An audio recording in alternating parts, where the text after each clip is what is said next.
Chapter 26-29. On Weibo, Yoon Shirshir's scandal was getting more and more heated. The internet was flooded with denunciations of Yoon Shirshir, the third party, with the intention of using public opinion to drive her out of showbiz. Yoon Shirshir, you shameless vixen. Get out of showbiz quickly and stop embarrassing yourself in front of us. Boycott all products endorsed by Yoon Shirshir and Lethal Beauty. There's definitely something wrong with a woman with such low morals acting in a TV series. That's right. I don't know what famous directors like Lin Fengtian and Gu Xiaoyang are thinking. How could they invite a woman like Yoon Shirshir to act in a TV series? Aren't they afraid of tarnishing their work? That's disgusting. I felt nauseous the whole night after finding out about this. Because of my own feelings, I've also been involved with a third party before, so I hate third parties to the core. There are scourges like Yoon Shirshir among women. That's why so many innocent girls have their hearts broken. The more Yu read, the angrier he became. He was actually very happy to see his mommy leave showbiz, but he would never allow her to be driven out of showbiz in such a manner. More than that, he would not allow anyone to tarnish his mommy's reputation. At the thought of this, he immediately contacted Lee Hanlin and ordered him to investigate Gao Nan's background. Half a quarter of an hour later, Lee Hanlin reported everything he knew about the man to him. His uncle is Wang Chuanda? Wang Chuanda was the CEO of Wank Real Estate. Although he had never dealt with him before, he knew that the man was a formidable figure. Still, Gao Nan, who was related to him by blood, had such a disgusting face. Director Yoon, did Gao Nan do something to offend you? Humph. That man has offended me more than just a little. Yu continued expressionlessly. He's completely pissed me off. Wang Chuanda, right? Even if I have to offend him, I won't let Gao Nan off. Hanlin, send a car to pick me up immediately. Yes. After hanging up the phone, Yu pretended to leave. Xiaoi Chen immediately followed behind and asked, "Where are you going?" "I have something to do. Don't follow me." "I won't." Xiaoi Chen walked in front of him angrily, looking frustrated. "You're going to handle this alone again and leave me at home? Why can't I go?" "Mui Chen, I'm warning you. Once I get angry, I'm not the usual Yun Tianyu. Don't follow me. There are some things that you can't get involved in." "Why can't I?" Xiaoi Chen was so agitated that his face turned red. "You're my younger brother. What can you do but I can't? You must be looking for Gao Nan, right? I'm with you, I have to protect you." "I don't need your protection," Mui Chen said firmly. "You need it. Because I'm your brother." Yu was stunned. He looked at him blankly before his lips curled into a smile. "Okay, I got it. If you're not afraid of being led astray by me, then follow me." "Humph. You're kidding. My younger brother isn't bad." Only then did little Li Chen smile and hold his hand. The two lads walked out of the study with their arms around each other's shoulders, only to see Muyaja sitting elegantly on the sofa in the living room with his legs crossed. His aura was domineering. Chapter 26-30. The two boys were probably immersed in their anger over the video of the press conference, so they did not notice the commotion outside the door. Muyaja, with his arms crossed, sized them up calmly, his deep, handsome eyes scrutinizing them. "Where are you going?" His sudden question caught the two little lads off guard. Yu did not want him to know that he was going to settle scores with Gao Nan, so he pursed his lips and turned his head away. Muyaja's scrutinizing gaze landed on Xiaoi Chen. Xiaoi Chen had always experienced his imposing manner, so with just one look, he immediately lowered his head guiltily and stammered, We're going to sunbathe." He was not good at lying. Whenever he wanted to lie, his face would turn red and his mind would go blank. No matter how he tried to lie, it sounded lame. "Oh," Muyaja replied. "Sun? I think the sun has set." Yu stomped on his foot harshly, exasperated at his son's failure to live up to his expectations. Xiaoi Chen endured the pain and did not make a sound as he shot him a resentful look. However, Muyaja asked faintly, "Are you guys going to look for Gao Nan?" It was not a question but a statement. "How did you know?" "I saw the torn newspaper on the floor." Muyaja saw the newspaper, and with just one glance, he knew that Yu had begun to pay attention to this matter. Given his understanding of his son's character, whenever someone bullied his mommy, He would immediately investigate the person's background thoroughly. Then, he would return an eye for an eye, a tooth for a tooth, and return the grievances his mommy had suffered 1,000 times over. Yu was like that. He could not bear to see his mommy suffer even a little. Mommy has been slandered as a third party. Don't you know about this? Wuxia hummed expressionlessly. I know. You know about this. Yu was extremely shocked. She went up to him angrily and asked, since Daddy knew about this, why didn't he do anything? Are you just going to watch Mommy get slandered and wronged? I've been preparing.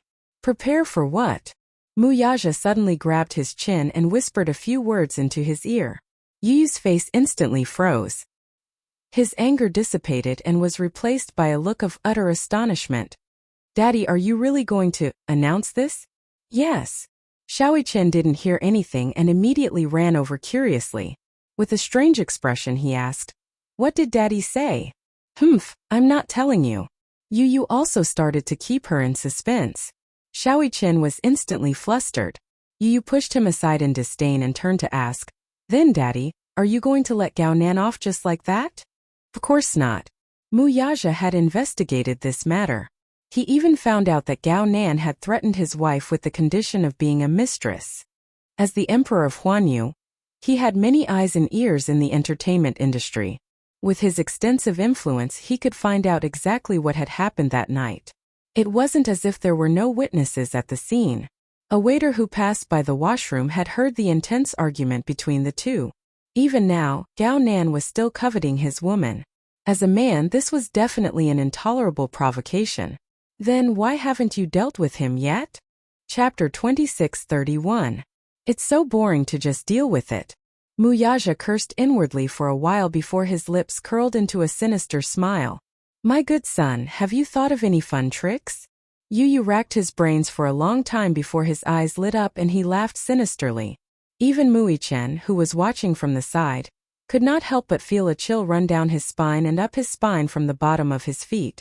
Daddy, do you know that there's a saying? You'll have to swallow 1,000 needles if you lie. The night was dark. In the villa's huge bedroom, the sound of a man and a woman panting to their heart's content could be heard. The battle lasted for a long time before it finally ceased. Another half an hour later, the door finally opened. An exquisitely dressed woman walked out. Although she was dressed modestly, her messy hair showed just how intense the battle had been. Gao Nan walked out of the bathroom and leaned against the door. He looked at the woman's back as she fixed her hair in front of the dressing mirror and raised a brow. You're leaving already? Yes. It's getting late. I'll give you a lift. No need, I've already driven. The woman looked back and smiled as she twirled the keys in her hand. This Audi R8 was a birthday gift from Gao Nan a few days ago. He smiled and tried to persuade her to stay. At least have a drink with me before you leave. The woman saw through his thoughts and snorted. Do you want me to stay here for the night because I can't drive after drinking? He smiled. Why? You don't want to? I really can't today, she said solemnly. Gao Nan's face quickly sank. His cold expression showed just how displeased he was at the moment. The woman immediately walked up to him and lazily hooked her arm around his shoulder. She then said coquettishly, I really can't tonight. I have an appointment with a few sisters to play cards. I can't stand you up. Tomorrow night, okay? You won't have this chance tomorrow. There will be another woman replacing you. He said it so coldly that it sounded like a threat. Startled, the woman hugged his shoulder and kissed him repeatedly. Darling, don't be like this. It's not that I don't want to accompany you. I'm just afraid that if I'm late, the paparazzi will be waiting for news like last time. When that happens, I'll be staying here for the night again. You'll definitely be troubled. He did not say anything, but he silently agreed to her words. The woman left reluctantly after a deep kiss with him. Losing interest, Gao Nan slowly walked to the bar counter and pulled out an aged bottle of dry red wine. Just as he was about to open it, the doorbell rang. He raised his eyebrows suspiciously, thinking that this woman had thought it through and came back to look for him. Thus, he lazily walked to the door and opened it, but there was no one outside. Just as he was about to close the door, it was blocked by a small tender hand. Startled, Gao Nan immediately lowered his head to look. only to see a well-dressed little lad standing at the door with a smile on his face. His posture was refined and elegant. "Sorry to disturb." "Disturbing?" Gao Nan frowned and coldly asked. "Who are you?" As soon as he said that, Yu pushed the door open a wider gap. Gao Nan was surprised to see a boy slightly taller than him standing beside him. Although their facial features were identical, the aura they exuded was different. Chapter 2632. Where did this kid come from? Yu politely asked. "Can we come in?" "What for?" Gao Nan was flustered. He did not have the leisure to deal with two homeless children. Losing his patience, he moved to close the door. But Mui Chen was even more impatient. Seeing that he was about to close the door, he kicked it open. Gao Nan was caught off guard and fell to the ground from the impact. Mui Chen's strength was so terrifying that cracks appeared on the high-quality solid wood door. Yu gracefully walked in. "Sorry to disturb you." Mui Chen entered the room as well, but his expression was no longer friendly. Like a lion cub, he glanced at him coldly from the corner of his eyes. Unable to contain his anger, he lunged forward and grabbed the lapel of his bathrobe. Clenching his fists, he was about to land a punch on his face. Behind him, however, came the man's cold voice. "Shaoichen, don't mess around." "Daddy." Shaoichen pouted and glanced at the door. "I don't have the patience to talk nonsense with him. Let's beat him up first." Gao Nan was at a loss as to why the two children had barged into his house. He did not know what kind of capabilities these kids had to be able to come here and spout nonsense. However, when he heard Mui Chen's words, he followed his line of sight to the door. Muyaja slowly walked in and closed the door indifferently. Perhaps it was because he was lying on the ground, but at that moment, the tall and slender man's image suddenly towered in Gao Nan's eyes. He was like an insurmountable mountain that buried him in the dark shadows. "Muyaja, why are you here?" Muyaja coldly curled his lips into a playful smile. "Are you surprised to see a stray dog like me?" A stray dog? How did he know that Gao Nan had been criticizing him behind his back? Ever since Muyaja stepped down from the Mu group, Gao Nan had been teasing him and calling him a stray dog. This was an undeniable fact. What he did not know was that Muyaja was the founder of Shengyu Financial Group. How did you? Before Gao Nan could finish his words, he suddenly realized something. It was as if a taut nerve in his brain had snapped. He looked at the child who was grabbing his lapel and compared it to Muyaja's face. Suddenly, he understood something. This is his child. Upon closer inspection, this child's eyebrows and eyes look very similar to Yun Shirshir. Is this their child? Gao Nan sucked in a breath of cold air in shock. Yun has a child. What do you want? Mui Chen, let him go, Muyaja ordered. Mui Chen refused to let go. The man sighed, walked over, and held the angry little guy in his arms. Mui Chen struggled for a while, but Muyaja immediately stopped him. Be good. Mui Chen reluctantly learned to be obedient. Muyaja walked over and sat down on the sofa with Mui Chen in his arms. Then he whispered in his ear. Little fool, we're only responsible for watching the show today. Shaoi Chen. Chapter 2633. After a moment of shock and anger, the corners of his lips twitched. Young Master Mu, what are you doing? Why did you bring your family to my house? Uncle Gao, on account of your uncle being the CEO of Wank Group, Wang Chuanda, can I give you a piece of advice? Advice? The more Gao Nan listened, the more incredulous he found it. He could not help but laugh in anger. What kind of attitude are you using to talk to me? Yu blinked gently and did not say a word, only looking at him. Gao Nan continued. You said you want to give me a piece of advice. Hey, I'm all ears. You can tell me what advice you want to give me. I've seen the video of that press conference. Uncle Gao, you're really thick-skinned. You didn't even blink when you lied. Still, if you hold a press conference tomorrow to clarify this matter, I won't hold it against you. His soft and innocent voice was clear and pleasant to the ear. Yu's voice was still as childish as Su Rian's, but it was very pleasant to the ears. The man laughed out loud. Are you ordering me around? Yes. He admitted it directly. I don't intend to discuss this with you. You have to do this because a good child shouldn't lie. Gao Nan was stunned for a moment before he laughed contemptuously. What right do you have to order me around? After a pause, he glanced at Wuxia from the corner of his eye. Just because you're a stray dog for a father? A stray dog? Yu looked at Wuxia in surprise and then burst into laughter. The latter's face instantly turned ashen. Daddy, why did he say that you're a stray dog? Wuxia did not reply. Gao Nan coldly said, Daddy? What a childish way of addressing me.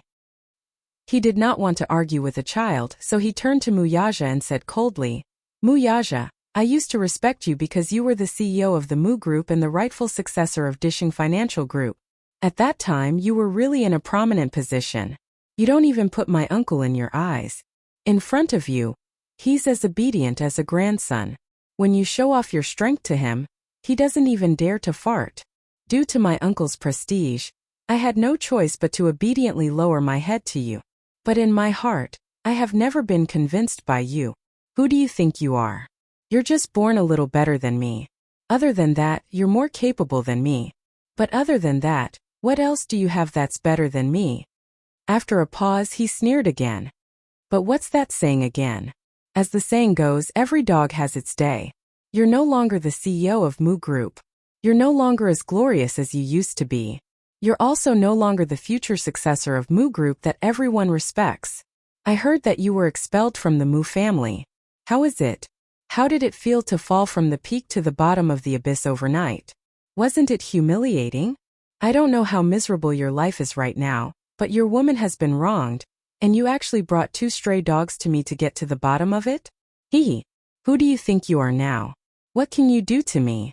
Wuxia was not angered by his blatant humiliation. Instead, he smiled elegantly and said unhurriedly, You're right about one thing, but you're also wrong about another. What do you mean? Gao Nan did not understand what he meant. Chapter 26:34. What do you mean?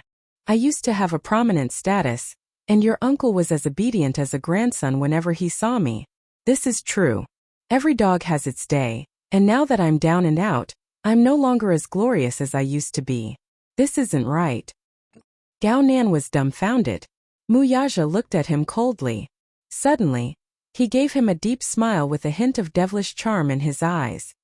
That's because I'm even more glorious than before. Do you think that I can't do anything to you just because I'm no longer the Mu Group's CEO? You seem to be a little naive. I hope you understand one fact. Even if you die in my hands today, your family won't blame it on me. Gao Nan was exasperated. What bullshit are you spouting? Yu was also getting impatient. Gao Nan, at the end of the day, you just don't want to clarify this matter, right? You don't have the right to speak here. Yu's face darkened when he heard that, and his eyes turned sharp. In the next second, Wuxian jumped down from Wuxia's lap, walked up to him and raised his head to ask, Then may I ask why my brother doesn't have the right to speak? Before Gao Nan could respond, Wuxian's eyes turned cold as he delivered a karate chop to his knee at lightning speed. The man let out a muffled groan as his eyes turned ferocious. In the next second, his legs gave way, and he fell to his knees. Pain. It was an extraordinary pain. He did not know how much strength this lad had used, but when his hand chopped at his knee, he actually heard the sound of bone cracking. Kneel and talk. Gao Nan glared at him fiercely. Are you kidding me? You want me to kneel before a child? Is that even possible? He got down on one knee, and his body swayed for a while before he tried to stand up. When Wuxian saw this, he lifted his leg and gave him another kick. With a crack, the man's leg joint was broken. Disregarding his poise, he groaned as he hugged his knees and fell to the ground. Wuxian coldly took a step forward, lifted his leg, and stomped hard on the man's knee. The broken part was crushed by gravity again, and the man broke out in a cold sweat from the pain. Must you suffer a little before you become obedient? Yu suddenly stood up and walked to his side. She squatted down and patted his cheek with her little hand. She frowned in confusion. Am I too gentle with you? Is that why you don't take me seriously? What are you trying to do? Asked the man through gritted teeth. You bullied my mommy. Can't I bully you back? Yu sneered and looked him up and down. Her beautiful eyes narrowed into 2 crescent moons. Let's play a game, okay? Although the lad had an elegant smile on his face, his eyes were too gloomy. It was not a look a child should have. Gao Nan's lips quivered in disappointment. He could not help mocking the lad inwardly. He had lived for so long, yet he had never been frightened by a child's gaze. Yu asked airily, "Do you know that if a person lies he or she has to swallow 1,000 needles?" "What?" "I used to wonder how a person would react if he or she swallowed 1,000 needles. It must be very interesting, right? Do you want to give it a try?" Gao Nan retreated in shock. He suddenly felt that the child in front of him was terrifying. Chapter 26:35. Yu furrowed his brows and pouted. "It's better for you to cooperate. If you struggle, you'll suffer a lot, and the gains won't make up for the losses. Don't mess around." Gao Nan panicked all of a sudden. It was true that this was a child of about 6 or 7 years old, which was still very young, but from the sharp look in his eyes, it did not seem like he was joking. He subconsciously looked at Wuxia, only to see Wuxian walking up to him and strangling him from behind.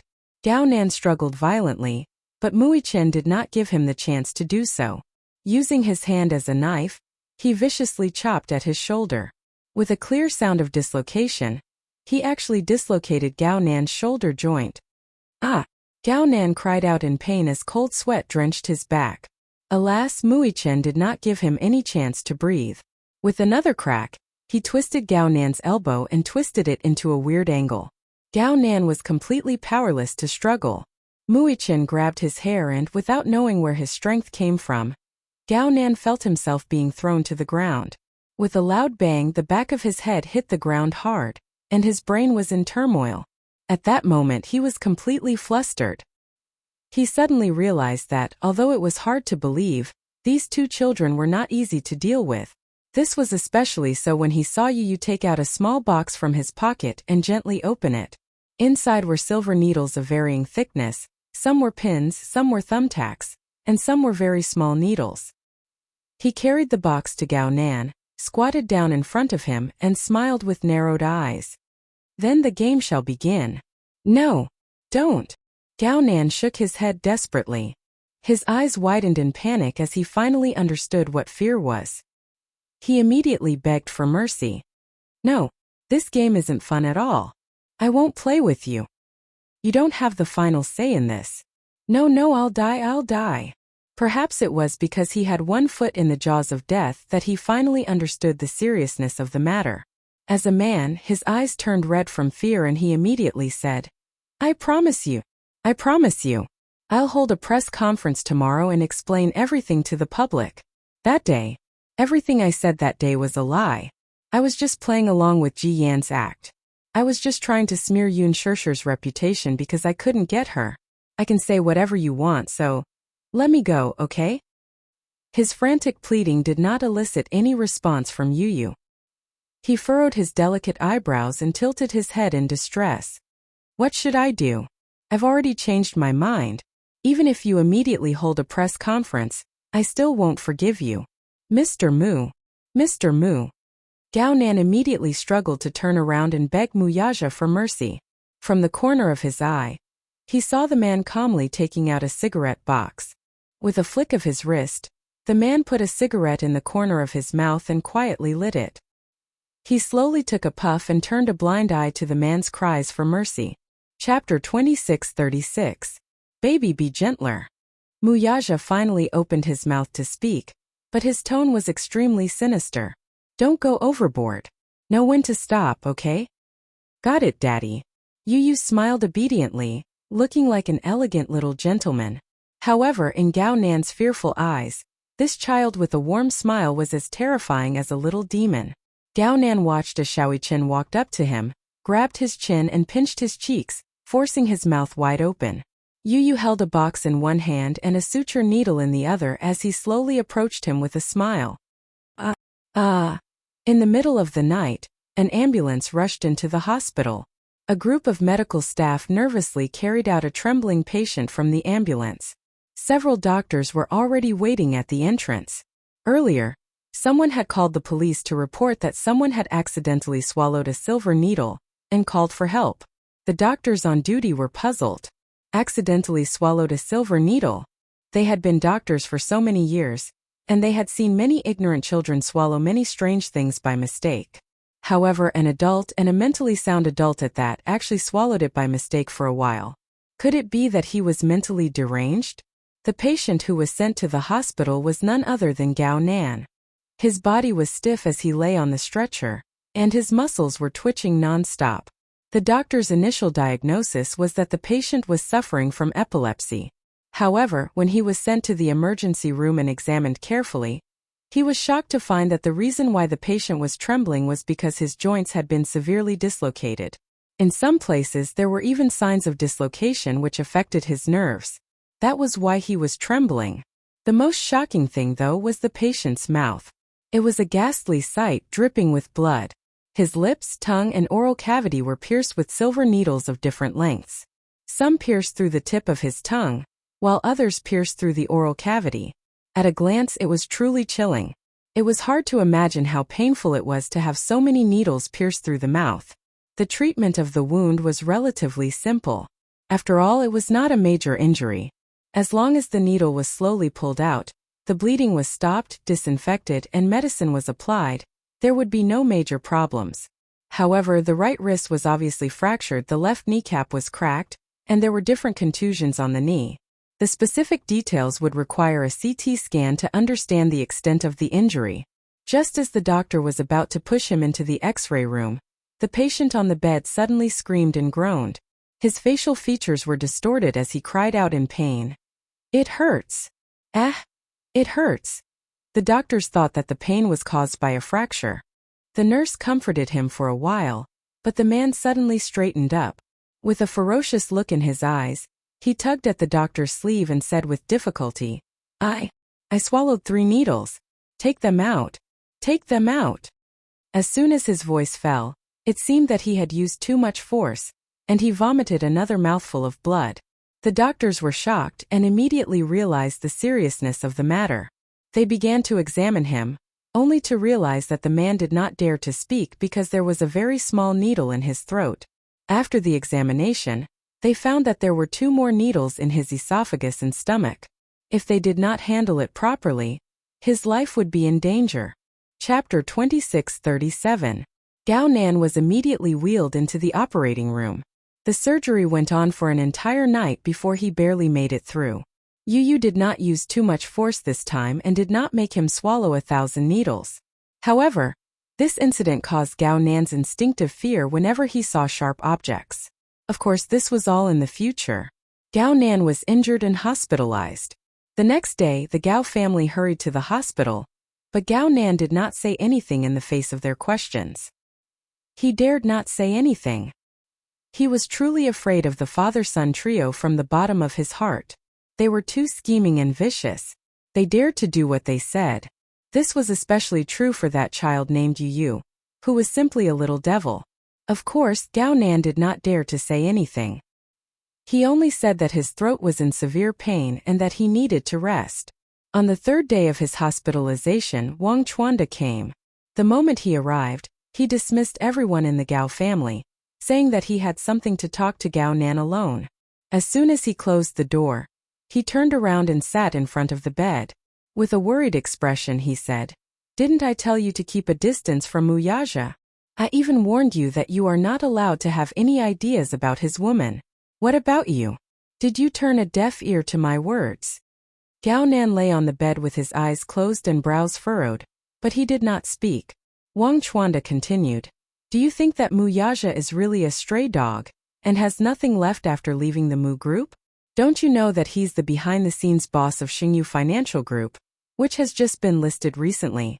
Do you know that the Mu Group is now gnashing their teeth in hatred whenever they hear his name? Most of the Mu Group's resources are in his hands. Now that he's gone, he's leaving without looking back. At the same time, he's taking the Mu Group's core resources with him. What do you have to fight with him?" This was the first time Gao Nan had heard of this matter. He knew about Xingyu Financial Group but did not pay attention to it. Hence, he did not know that the behind-the-scenes boss was Wuxia. How is that possible? His throat was injured, so he could only utter some broken syllables. When Wuxia left the Mu Group, Many core technical talents followed him to Shangyu. Some even abandoned their million yuan annual salaries and jumped ship. Most of the senior figures left with him, leaving the Mu Group an empty shell. Do you think the Mu Group is still as glorious as before? Ha! As the saying goes, a starving camel is still bigger than a horse. I think Mu Group will soon be on its last legs. Gao Nan's eyes. I know that you'll fall for a woman sooner or later. Don't you know that there's a femme fatales?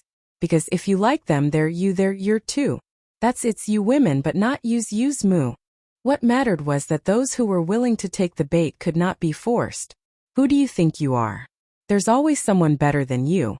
There are countless men in the country who are more capable than you. You're to blame for thinking too highly of yourself. Gao Nan did not speak from beginning to end. Wang Chuanda glanced at his nephew and sighed.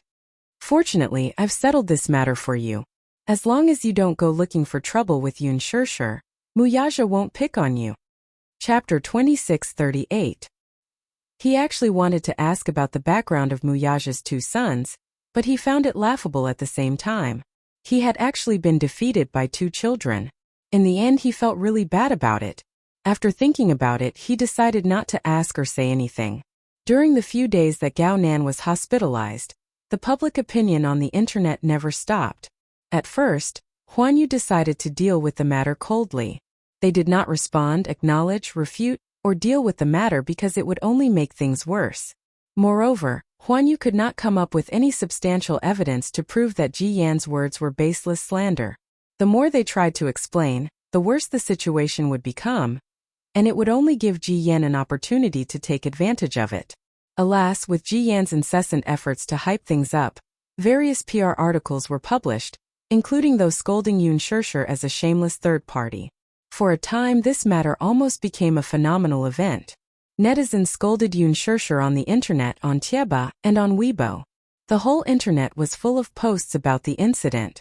Some netizens even dug out the content of the recording of the love diary. When Yun Shirshir and Gu Xingze were on a date, the innocence and naivety she showed were so dazzling now. Netizens mocked her for being pretentious, pretending to be innocent and pure like a white lotus. What the netizens did not know was that these were all scripts provided by the program team, and Yun Shirshir was just following the script step by step. When the situation got out of hand, several actors who had a good relationship with Yun Shirshir stood up for Yun Shirshir.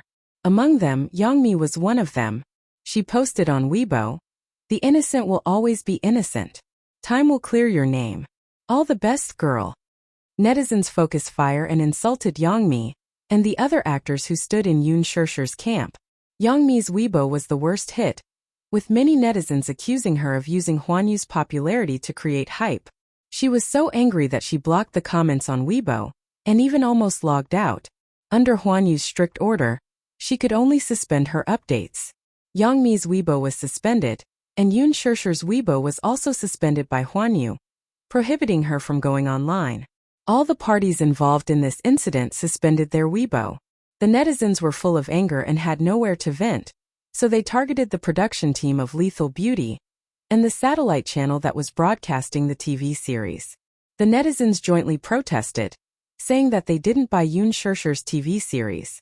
All the satellite TV stations acted as if they were facing a great enemy, and their viewership ratings plummeted. The production team had no choice but to announce to the public that it was due to sensitive content changes, and they suspended the broadcast of the series. This was the first time in history that, due to the spontaneous boycott of the netizens, the satellite channel and the production team were forced to stop broadcasting a drama. The scariest thing was, quite a number of fans got angry and went to the set of Extreme Youth to cause trouble. However, Gu Xingze's fans did not care. "You can boycott your fans, I'll protect mine." Therefore, Gu Xingze and Yun Shirshir's die-hard fans banded together and guarded the entrance of the set to protect their idol's safety. The fans of the two sides got into a conflict and fought at the entrance of the set. In the end, many people were injured. The media reported this incident, and soon, the production team of Extreme Youth also announced that they would suspend filming. We can't deal with it coldly anymore. Chapter 2639. If things continue to develop like this, things will only get out of hand. I know. Yun Shirshir looked like she was having a headache. I don't know what I should do. I don't know how to explain it to them. I clearly didn't do it. But the funny thing is that the netizens are asking an innocent person to provide evidence to prove her innocence. Fans are very blind because they only believe what they hear and see. Once the first impression is the strongest, the subsequent words will be regarded as sophistry, and it's difficult to trust them. Especially you, Wuxia. Being beautiful is your strength, but it's also your weakness. Women make up the majority of the fan base, and they will instinctively resist and reject beautiful women if there's even the slightest flaw in them. Do you understand this principle? Wuxia nodded gently and hummed. I understand. It's good that you understand. I thought things wouldn't become so serious. Wouldn't become so serious. Jilin suddenly opened a drawer, took out a stack of letters, and spread them out in front of her. Wuxia was startled and asked in surprise, "What are these?" "These are letters sent to you by your fans. Of course, don't think too much about it. They're either dead rats, razor blades, or even more disgusting things." As soon as the incident broke out, Ji Yin immediately hired the best public relations team in the country to handle it. It had to be said that the public relations team's methods were really brilliant. Not only did they exaggerate that Ji Yin was hurt by love and committed suicide by cutting her wrists, but they also tarnished Wuxia's image. Wuxia looked at the letters, some of which were still unopened, but she didn't need to think to know what kind of vicious words were contained in them. Her fans must have hated her to the core, and were utterly disappointed in her. She once thought that it would be better to take this opportunity to withdraw from the entertainment industry and disappear completely. But on the other hand, she was unwilling to give up. Wouldn't that make her look like a coward? She clearly didn't do anything wrong. But once she announced her withdrawal from the entertainment industry, it would look like she had a guilty conscience and admit to it. She didn't do anything wrong, so why should she withdraw from the entertainment industry? Ji Yin was the one who made a mistake, and she was the one who wanted to leave the entertainment industry. With this resentment, she had persevered until now amidst all the slander. She didn't let Wuxia know about this. He only said that he would arrange everything, so she endured the humiliation and waited. However, when she saw the pile of letters again, Wuxia finally couldn't hold on any longer. The grievances that she had endured for the past few days all turned into tears. However, she stubbornly bit her lips and didn't let her tears flow. "I'm sorry for the trouble." She sincerely apologized. She had handled her personal affairs inappropriately and had caused the company to bear so much pressure. Jilin looked at her guilty face, and his usual cold face finally broke the ice, showing a helpless and distressed look. He had always been very strict with her. He rarely smiled at her. For Wuxia, he was like a strict teacher but more like a strict father. He had strict requirements for her, and her execution ability was also very high. She was the most obedient artist in the company. Even if she often caused trouble for him, her character was very sincere. Jilin thought about it. Was he being too strict with her? Chapter 2640. After all, she was a girl. Wasn't he being too harsh on her? Looking at Wuxia's aggrieved expression, his heart, which had always been as cold as ice, finally softened a little. He shouldn't be so harsh on her. She was the one who had been wronged, but in the end she was the innocent party. Wasn't she silently bearing the pressure too? Thinking of this, Jilin smiled helplessly. It's not considered causing trouble. It's my responsibility to clean up the mess for you. This is what I should do. I don't mean to blame you either. Wuxia raised her head and looked at him. Jilin continued. You know that I've never been good at expressing myself. I'm very serious when it comes to work, and I'm also very strict with the artists under me. However, that aggrieved expression on your face just now reminded me of my sister. She always blames me for not being good with words and smiles. She always has a serious expression and is not easy to get close to. Wuxia didn't know why Jilin suddenly said this. However, when she saw his gentle expression, she actually felt a rare sense of closeness. Wuxia stuttered for a while and suddenly said, Director, I'm not used to you being like this. You should keep a straight face. Jilin was speechless. Did this stupid woman have masochistic tendencies? He suddenly changed the topic. I heard that you're leaving the entertainment industry? Wuxia was stunned and nodded. Yeah. It's good to leave the entertainment industry. This industry doesn't suit you. In this industry, you'll easily be taken advantage of if you don't have some tricks up your sleeve. Chairman Mu is a good husband. Even if you don't work, he can still support you.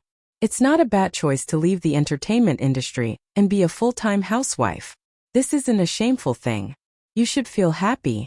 Jilin rarely said such things to her. Yun Shirshir couldn't help but feel flattered. However, even if you're leaving the entertainment industry, you have to leave in a dignified manner. You can't be embarrassed at all. Otherwise, me and Huan Yu won't be satisfied. Then what should I do? How should I deal with it? Yun Shirshir was at a loss for a moment.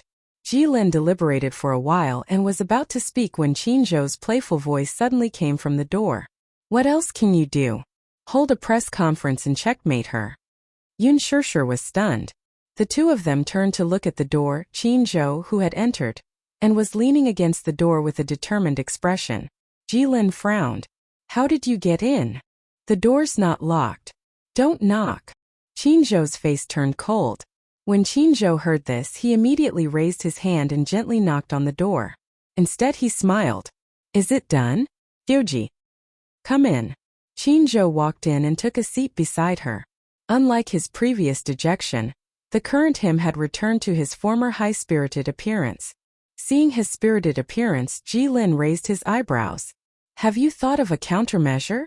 Yes. Chairman Mu said that it's time to hold a press conference to clarify this matter. A press conference? Yun Shirshir was stunned. Jilin asked, what plans do you have? What else can we do? Let's have Shirshir and Jiyan face each other. A face-to-face confrontation?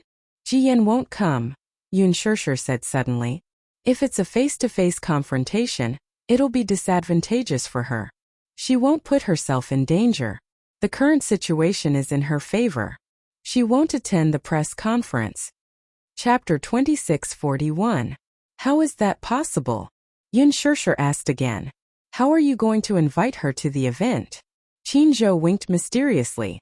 Listen to my arrangements when the time comes. Yes, sir. 2 days later, many media outlets received invitations. Under Mu Yaja's instructions, Qin Zhou sent out invitations to 10 authoritative media outlets about Yun Shirshir's official apology to Ji Yan. After a long time, Huan Yu's official Weibo finally updated its status. There have been some rumors about our company's artist, Yun Shirshir. We will hold a press conference to solemnly explain the facts and apologize to the public. As soon as the post was posted, there was an uproar. What does this mean? Could it be that Huan Yu had tacitly approved of this matter by issuing this notice? Some media celebrities also took pictures of the invitations they received and uploaded them to the internet, saying that Yun Shirshir's agency would hold a grand press conference a week later to apologize to Ji Yan and clarify the facts. The netizens were completely shocked and restless. Yun Shirshir finally admitted that she was the third party. Yun Shirshir is going to apologize to Ji Yan. Many enthusiastic netizens went to Ji Yan's Weibo to encourage her to attend the press conference and face it head-on. There were even netizens who said that there was no need to be polite when dealing with a third party. They would directly slap her and humiliate her in front of the live broadcast camera. Some netizens even clamored that if they were invited to the press conference, they would definitely push Yun Shirshir to the ground and trample her to death. Under the pressure of the public, even though Ji Yan was reluctant to show her face, she finally nodded in response to the expectations of the public and her passionate fans. If someone sincerely apologizes, I'm willing to forgive them generously. Immediately, some fans commented indignantly, why should you forgive them? A third party doesn't deserve sympathy. Even if they cry and repent at the press conference, they won't be forgiven for the rest of their lives. Why should I forgive them? Don't forgive them. Yan, I used to be a fan of that B***TCH, but now I'm firmly on your side to defend love and dignity. Yan, you're the best. Beat up the third party. The public's indignation towards the third party was surprisingly high. Ji Yan, on the other hand, was caught off guard by this announcement. Apologize? How could this be? Yun Shirshir is such a proud person. She would have to be crazy to lower her head and apologize to me. But you can't not participate. The person in charge of the public relations team said. Huan Yu played their cards beautifully. If you don't go, the public will inevitably have some complaints about you. What's more, Huan Yu acted first and reported later, directly notifying all the reporters. All the reporters will be eager to report this matter. If you don't go, you'll be standing all the media up. The reports will definitely be written in a direction unfavorable to you. But actually, it doesn't matter if you go. When you're there, you just have to grit your teeth. No matter what tricks Yun Shirshir plays, you just have to insist that she interfered in your relationship and that she's a despicable third party. When it was necessary, he could show off some tricks. The public liked it very much, and the media reporters were happy to see it happen. As a reporter, the more shocking the topic, the more interested they are. Chapter 2642. A week passed in the blink of an eye. The press conference hall was set up in the main venue of Huan Yu Tower. Firstly, it was out of consideration for Yun Shirshir's personal safety. Secondly, it was arranged in Huan Yu Tower so that the security would be under their control. The press conference was set to be held at 7 p.m. However, at 6 p.m., the media and reporters entered the venue one after another to set up their cameras and equipment. Everyone was on high alert, and the staff had already set up the venue early. This press conference was very grand. How grand was it? Many reporters were even puzzled by the fact that more than 100 seats were set up for a press conference. In addition to the 10 authoritative media outlets invited, there were also dozens of special press seats for media outlets and website portals. What was more surprising was that many foreign media outlets were also invited. Everyone looked at each other, not knowing what was going on. This was the theme of the press conference. Wasn't Yun Shirshir going to apologize to the public for being a third party? Why did they invite foreign reporters then? Could this incident have alarmed the overseas media? Everyone was puzzled. Mushi had also arrived at the venue early. She saw that the venue was full of media seats, and the logos of various portals were placed in front of the tables. Looking at the crowded main venue, she stood at the side anxiously, not knowing if the press conference would go smoothly. Qin Zhou did not say much to her, only telling her not to express any opinions and just to follow his orders. She heard from a reporter friend that the theme of this press conference was that Yun Shirshir was going to apologize to Ji Yan on the spot. She was about to explode with anger. How could Qin Zhou do this? Shirshir clearly did nothing wrong, so why should she apologize to Ji Yan? Ji Yan should be the one apologizing, right? However, she thought of Qin Zhou's words. Moreover, the lass had been with him for so many years, so she had developed a sharp mind. She guessed that the man's thoughts were not so simple. Perhaps there would be a turn for the better at the press conference. Hence, she suppressed her anxiety and waited silently. Yun Shirshir arrived at the company early, but she was arranged to wait in the lounge by Qin Zhou. She had to appear last, or else it would be difficult to control the situation. 20 minutes before the press conference, Ji Yan suddenly appeared in the hall. As soon as the reporters saw her, they immediately swarmed around her. Countless microphones with logos were placed in front of her, as everyone fought to be the first to ask her questions. Ji Yan, Yun Shirshir said that she would like to apologize to you in front of the public's eye. Can you please express your thoughts? Ji Yan, are you planning to retire from the eye? Ji Yan, what do you think of Yun Shirshir's indifference? Ji Yan's eye of the media's eyes. Of the media's. Hers G's. Of the presses. If you have any questions, raise your hand after the press conference begins. The security guards immediately came over to maintain order. The scene was once out of control and the crowd was crowded. Chapter 2643. In the office. When Qin Zhou walked in, Yun Shirshir was memorizing the script. The script was marked with the questions the media wanted to ask and the draft answers he had prepared for her. Yun Shirshir had originally said that she would be free to express herself, but because the media conference would be very grand, she could not be sloppy and could not afford to make any mistakes. Therefore, Qin Zhou had specially hired a public relations team to draft her lines overnight. Yun Shirshir had a hard time memorizing the script. It was all formulaic. Although it was very powerful, memorizing every word was harder than reading a script.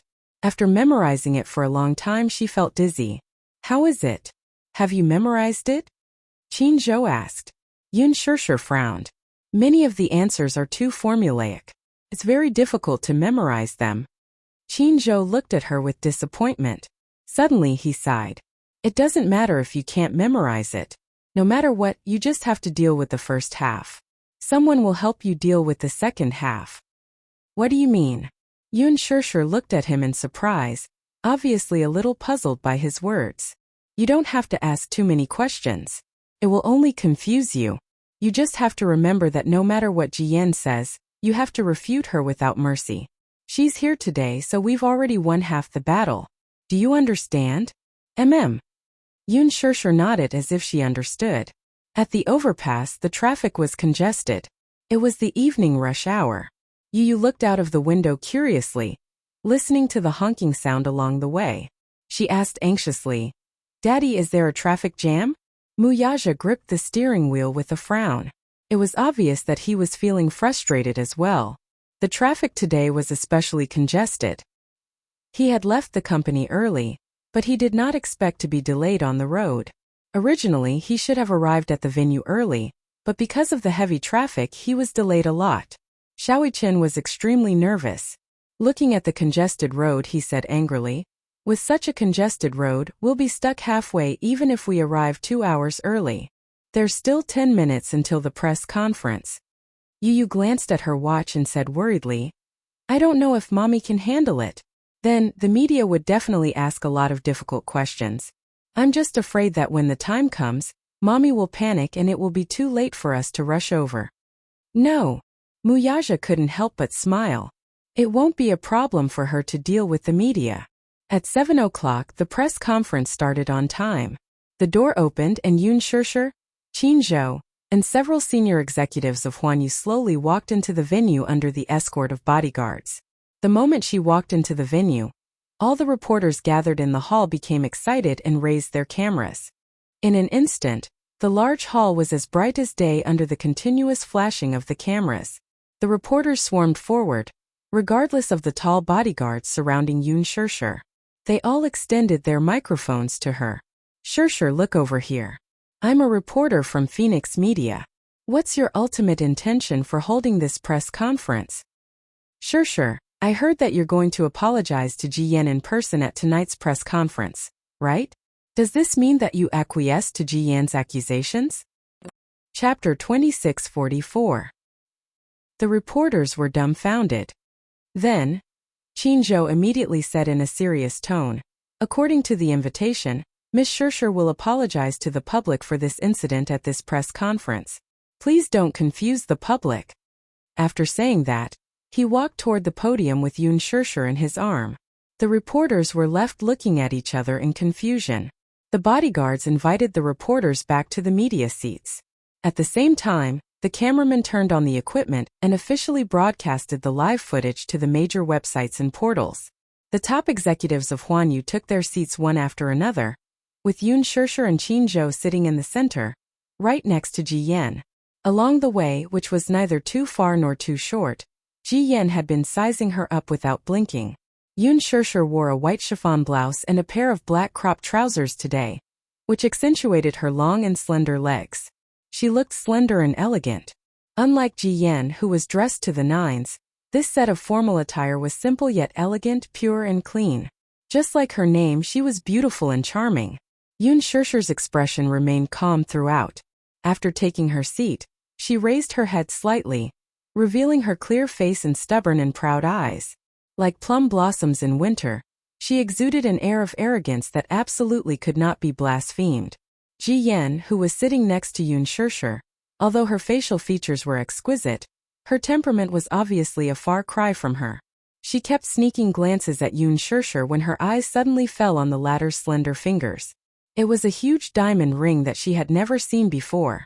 Since the start of filming, Yun Shirshir would always take off her diamond ring in advance and keep it safe. Therefore, this was the first time Ji Yan saw this ring. She's engaged? Ji Yan was a little uncertain. She looked at Yun Shirshir's side profile again and again, but when she saw that the latter was still calm and collected, she finally felt a little uneasy.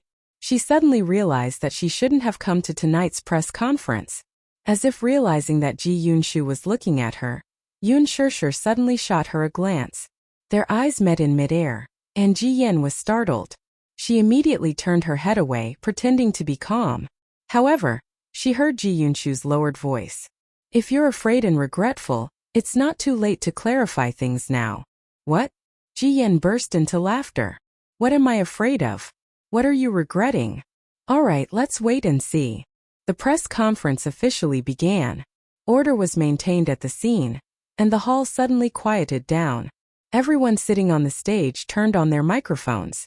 First of all, Qin Zhou gave a simple speech to thank the various media outlets for taking the time to attend the press conference.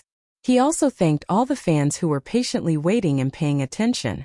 After the speech ended, Qin Zhou invited Huanyu's artistic director, Ji Lin, to give a speech. Some time ago, some people posted rumors about our company's artist, Ms. Yun Shishir, on Weibo, Tieba, blogs, and the internet, which constantly hurt the feelings of fans and caused unbearable damage to Ms. Yun Shishir's reputation. First of all, as the artistic director of Huanyu, I hereby declare that these rumors about Yun Shishir's involvement in Ms. Ji Yen and Mr. Gao Nan's relationship are untrue. The audience burst into an uproar. Chapter 2645. Ji Yen, who was sitting at the side, turned pale and looked at Ji Lin in disbelief. She originally thought that Huanyu had no choice but to hold a press conference to apologize to Yun Shishir in order to minimize the damage to her reputation and popularity. She thought that Huanyu would compromise with her. Little did she expect that she would be checkmated by Huanyu instead when she came with such high expectations.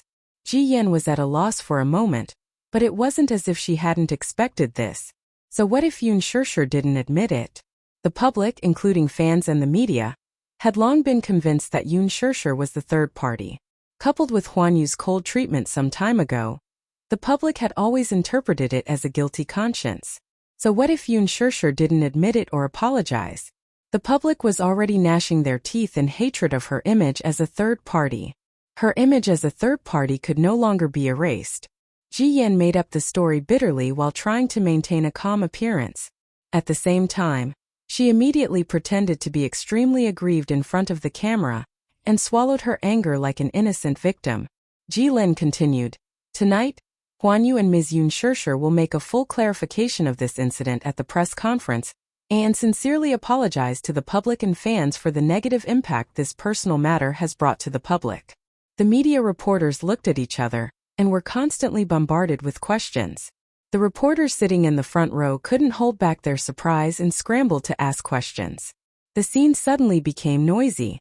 As media reporters, they had participated in many celebrity press conferences. Previously, many celebrities had been involved in scandals and held press conferences to clarify the facts. But what was the truth? The truth was not important to the media. They didn't care about the truth at all. What they cared about most was which topic was the most explosive, which could attract the public the most and drive traffic to the media portal. Ji Lin immediately took charge of the situation solemnly. "Everyone, please keep quiet. Okay? We're about to start the Q&A session. Please follow the order of the venue and raise your hand to ask." Immediately, a reporter raised his hand. "Okay. Let's invite the reporter from Phoenix Media to ask a question." The reporter from Phoenix Media sprang to his feet, pointed the microphone at Ji Yen, and got straight to the point. "Miss Ji Yen, do you agree with what Huanyu has said about Miss Yun Shishir?" As soon as his voice fell, Ji Yen pursed her lips as a teardrop fell from her eye and slid down her cheek. She suddenly covered her mouth and choked on her sobs for a while. Only after she had adjusted her emotions did she finally pick up the microphone and speak to the reporter with reddened eyes. "Hello, reporter friend. What I want to say is that people can be ignorant, but they must never be shameless. The reason I attended the press conference was because I thought Huanyu would apologize for the negative behavior of their artists. I never expected that they would be so shameless as to destroy their conscience in order to protect their artists. If they say that these are all false rumors, then aren't they accusing me of spreading rumors? I originally thought that if Yun Shishir sincerely apologized to me and asked for my forgiveness, I would be willing to forgive her generously. But if she insists on accusing me of spreading rumors, I will never forgive her." Chapter 2646. Mushi, who was standing in a corner of the venue, was so furious that her lungs were about to explode when she heard this. "This Ji Yen is really shameless. I can't wait to rush up on stage and give her a good beating to vent my anger. Qin Zhou couldn't help but furrow his brows. How could Ji Yan's acting skills be so superb? She portrayed a victim who was hurt by a third party in such a vivid and lifelike manner. If he didn't know the details of this matter, he would have been deceived by her weak and aggrieved image. Sure enough, when the crowd saw Ji Yan crying and wiping the corners of her eyes aggrievedly, they raised their cameras to capture the scene. Ji Lin's face remained calm as he said, "Let's move on to the next reporter's question. Let's welcome the reporter from Global Times. Miss Yun Shirshir, since Huan Yu accused Ji Yan of being a third party, what is the truth of this matter? Can you explain it to the public personally?" Yun Shirshir nodded and picked up the microphone. Okay, please explain. I met Gao Nan a few months ago. At that time, he was in a stable relationship with one of my best friends. At that time, the two hadn't been dating for long, but during the dinner, I could see that he was overly concerned about me. It was unusual, so I didn't have a good impression of him. The next time we met was at a class reunion. I saw that he was very protective of my best friend, so I thought that he was serious about dating her. However, a few days ago, Ji Yan invited the whole production team to her birthday party. At the bar, she introduced her boyfriend of 2 months to the crew, and I didn't expect him to be Gao Nan. I specifically asked my friend about it, and she replied that the two were still dating. Thus, I became convinced that Gao Nan had cheated on Ji Yan and was very angry. The reporters present were all stunned. Everyone was dumbfounded. No one had expected that Ji Yan, who had accused Yun Shirshir of being a third party, would be accused of being a third party by Yun Shirshir instead. Ji Yan's face turned deathly pale as well. Yun Shirshir calmly explained, "At that time my assistant drank too much and felt unwell, so I sent her to the washroom. Afterward, Gao Nan followed me and said some vulgar words to me. He even started to get physical with me." Hua Jin, who was also in the same production team, ran over out of worry. When he saw this scene, he got into a fight with him, and the party ended on a sour note. After that, I told my friend everything. She chose to break up with me and ended the relationship. Little did I expect that when I returned to the set, Ji Yan would openly spread false rumors about me and Gao Nan. I don't know what she's up to. How dare she spread rumors about me seducing Gao Nan for the sake of a female lead role? What's more, I don't know where Gao Nan's conscience lies to go along with her lie to damage my reputation. Recently, the rumors about me on the internet have become more and more rampant, causing a great impact on me and my agency. I choose to stand up and protect my rights. When necessary, I will take up the weapon of law to defend my dignity. She skipped the part about Gao Nan threatening her to be his mistress. This was because even she felt that it was a great humiliation to her. Impossible. You're lying. Chapter 2647. Yun Shirshir sneered and retorted sarcastically. Who's the one making this up? What kind of person is Gao Nan, and what kind of reputation does he have in the entertainment industry? There's something wrong with his style, and everyone can see that you're the real third party. I'm not. Don't you dare slander me. Tears streamed down Ji Yan's cheeks as she yelled in exasperation. A reporter asked directly, Yun Shirshir, do you know that Gao Nan's mother is a senior executive in Chungguang Entertainment? I don't know. How can you not know? The reporter asked sharply. Gao Nan has a prominent identity as the successor of the Gao Group. His mother is a senior executive in Chungguang Entertainment, and he has a wide range of connections and golden resources in the entertainment industry. Don't tell me that you covet this and that's why you want to get close to him? Yun Shirshir calmly replied. No, I don't. I don't have any thoughts about him. There's never a groundless rumor in the entertainment industry. Many things can't be concluded based on groundless accusations, though, can't you? Yun Shirshir said, enunciating each word carefully. Even if a criminal is tried in court, the testimony of a few people isn't enough to convict him of a crime. There's also the suspicion of perjury, and the testimony of the witnesses must be carefully considered. In addition, more evidence must be presented before a verdict can be made. The seriousness of the law is to protect the legitimate rights and interests of individuals. Similarly, can Ji Yan and Gao Nan convict me of my crime based on their statements alone? Won't this be unfair to me? I don't like to quibble, and I'll admit what I've done and apologize if I've done something wrong. However, I won't admit to something I didn't do, let alone apologize. Just based on the words of these two people, they were able to influence public opinion and cause damage to my reputation. Is this what real fairness is? If I'm the third party, and this is what the media wants to see in order to increase traffic and topics, I can't refute it. As for the rest, I'll entrust a law firm to recover my rights and interests for me. Then, all the relevant entities who spread the rumors will have to pay a serious price. The scene quieted down at once. For a moment no one knew who to believe. One made a solemn vow, and every word was clear and logical. The other was once exposed as a betrayal and suicide by cutting her wrist.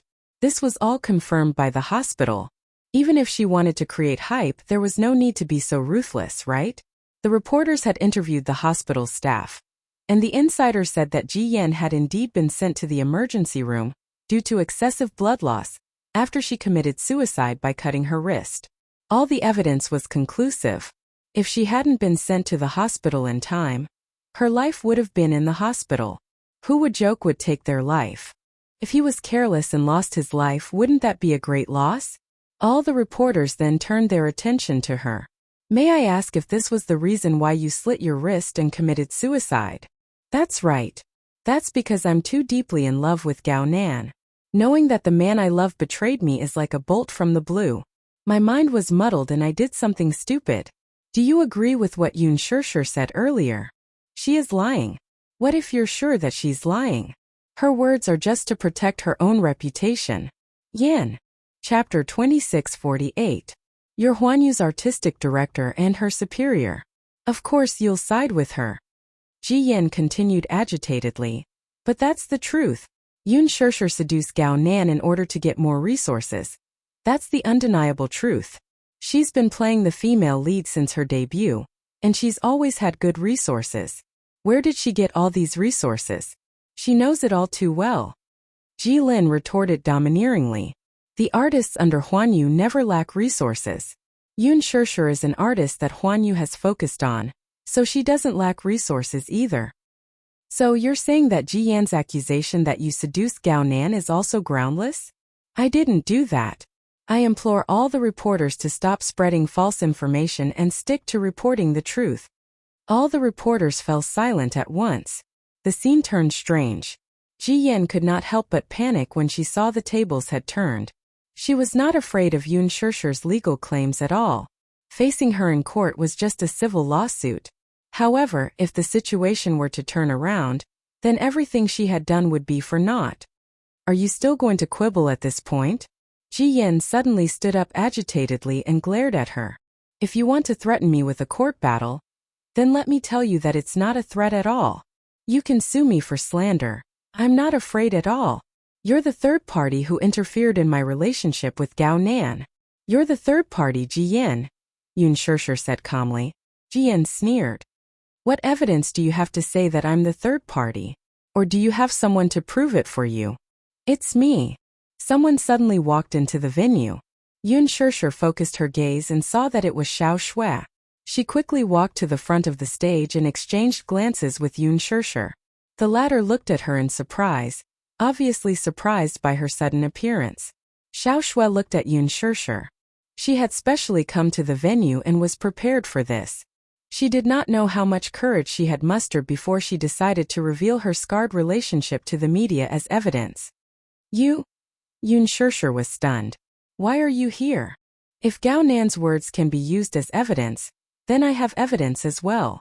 Ignoring Yun Shishir's surprised gaze, Xiao Shui gritted her teeth and turned around to face the media. She sneered. My name is Xiao Shui. I'm Shishir's classmate and close friend. Gao Nan is my boyfriend. No, to be precise, I officially broke up with him after I found out about his bad behavior, so he can only be considered as my ex-boyfriend. Xiao Shui. Yun Shishir tugged at her sleeve. She's not Xiao Shui. Yun Shishir, she gritted her teeth. Yen Shishir said. I'm not to Shishir. Shishir. In the process of dating, I was immersed in the joy of love, but I didn't know that he was dating another woman behind my back. Course to course, eyes her to date to me. Twos to break, Shishir Yen sneered. Your words alone are not enough to prove it. That's right. What about you and Gao Nan? What evidence do you have to accuse Shershur of being the third party? Xiao Shui retorted. The two women stared at each other fiercely. Chapter 2649. Ji Yin, I don't know how you got together with him. I don't know if you started dating him after finding out that he has a girlfriend, or if he kept it a secret and cheated on you. What I do know, though, is that Shershur would never betray me. You may know a person for a long time without understanding their true nature. She may look innocent and harmless on the surface, but who knows what kind of person she really is. Isn't this saying more appropriate for you? What you said doesn't make sense at all. How can it not make sense? Xiao Shui became agitated. Shershur is about to get married. How could she do such a thing? As soon as she finished speaking, the audience fell into a dead silence. Everyone was dumbfounded. Xiao Shui's words had revealed a piece of shocking news. Yun Shershur is getting married. This is earth-shattering news. Everyone became excited as if they had been injected with chicken blood. At this moment, no one was paying attention to the melodramatic love triangle between Ji Yin, Gao Nan and Yun Shershur. Instead, they were more concerned about Yun Shershur's complicated relationship. Xiao Shui suddenly realized that she had let it slip in her haste. She widened her eyes in shock, furrowed her brows and bit her lower lip in remorse.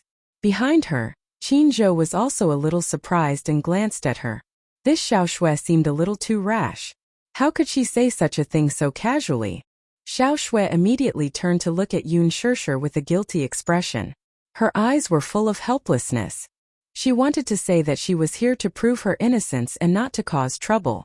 However, it seemed that her good intentions had now backfired. What should she do? Was it too late for her to change her mind?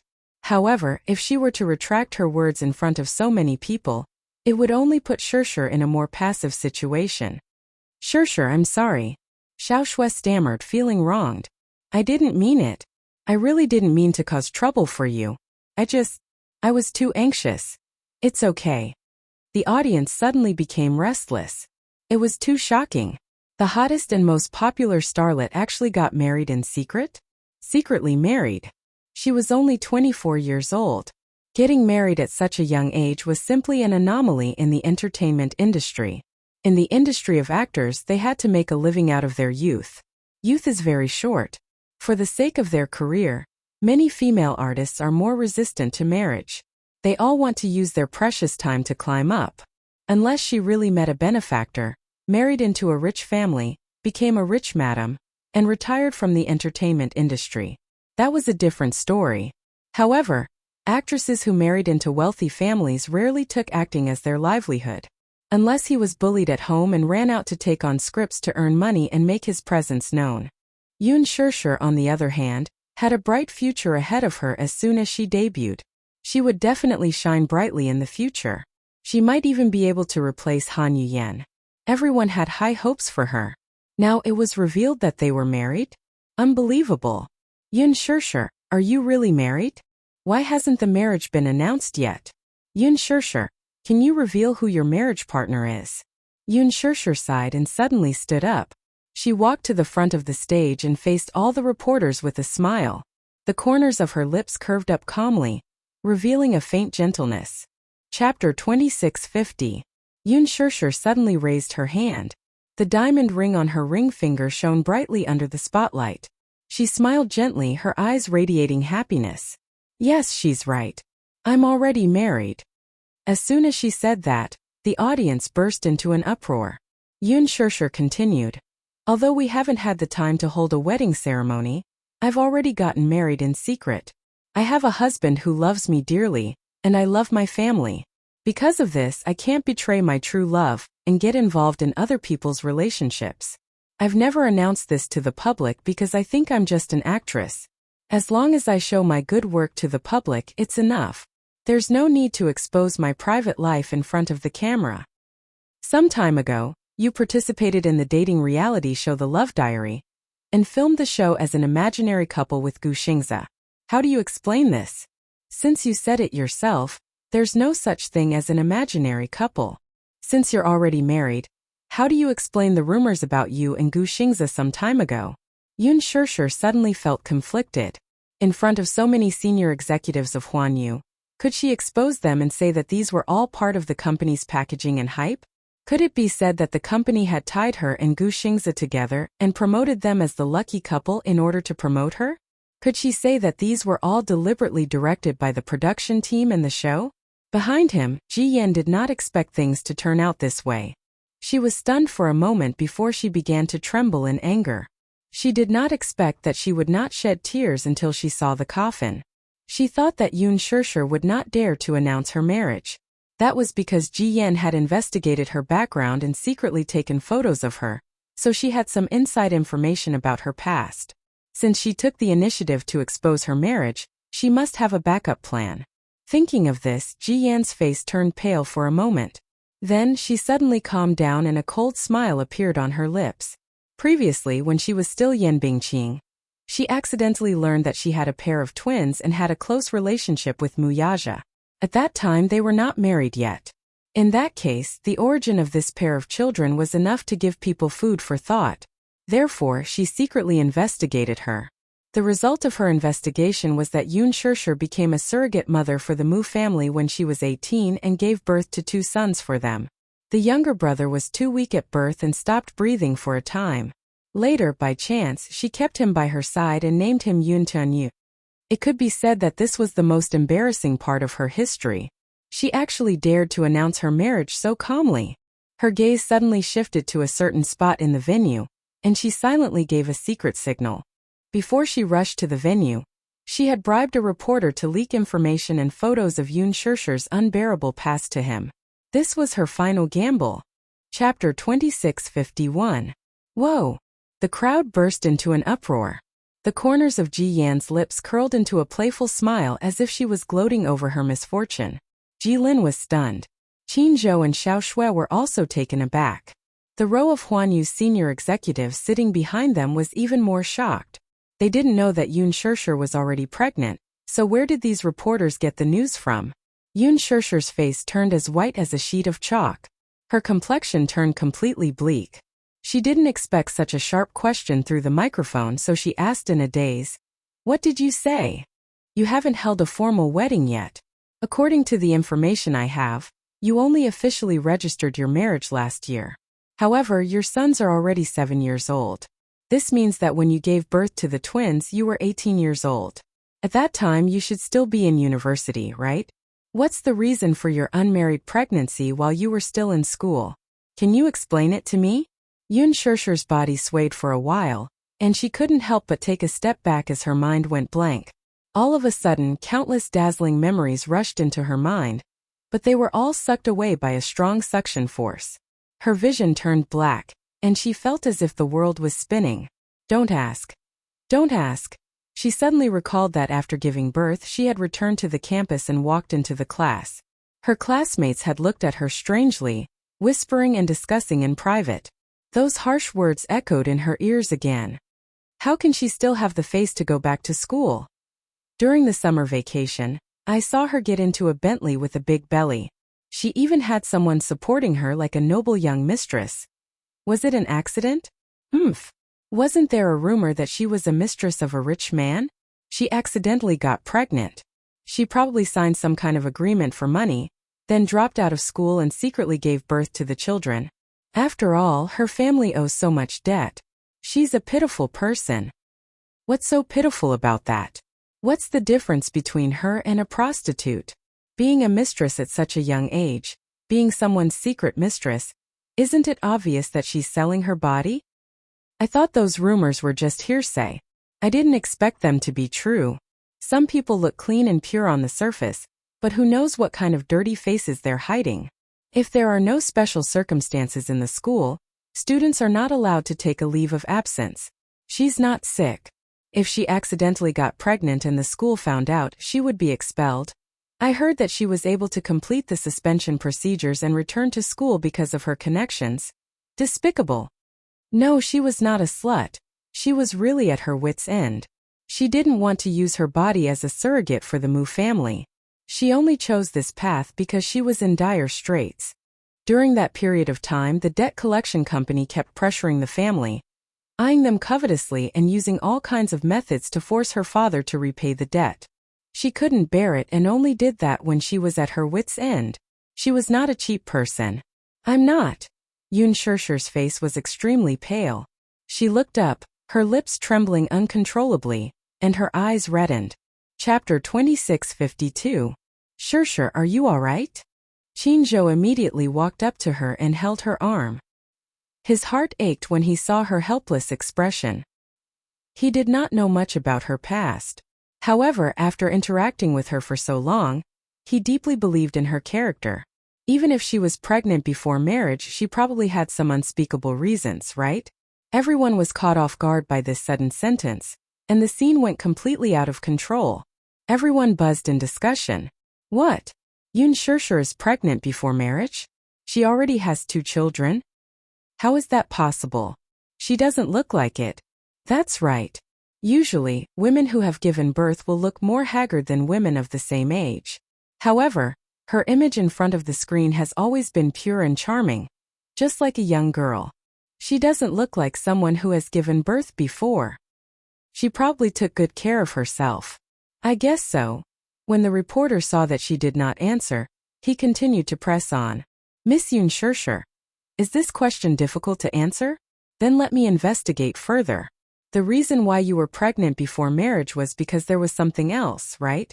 You signed a $1 million agreement with the Mu Corporation and agreed to give birth to a child for the Mu Corporation through artificial insemination. At that time, it was widely rumored that the fiancé of the Mu Corporation's crown prince, Mu Yaja, was infertile. The Mu family was eager to have a child, so they chose you to be the surrogate mother of the Mu family. May I ask, is this all true? Jilin immediately stood up and said coldly, this topic has nothing to do with the theme of tonight's press conference, right? The most important thing for an artist is to have a good public image. I believe that many of the audience are very concerned about the character of their favorite artist.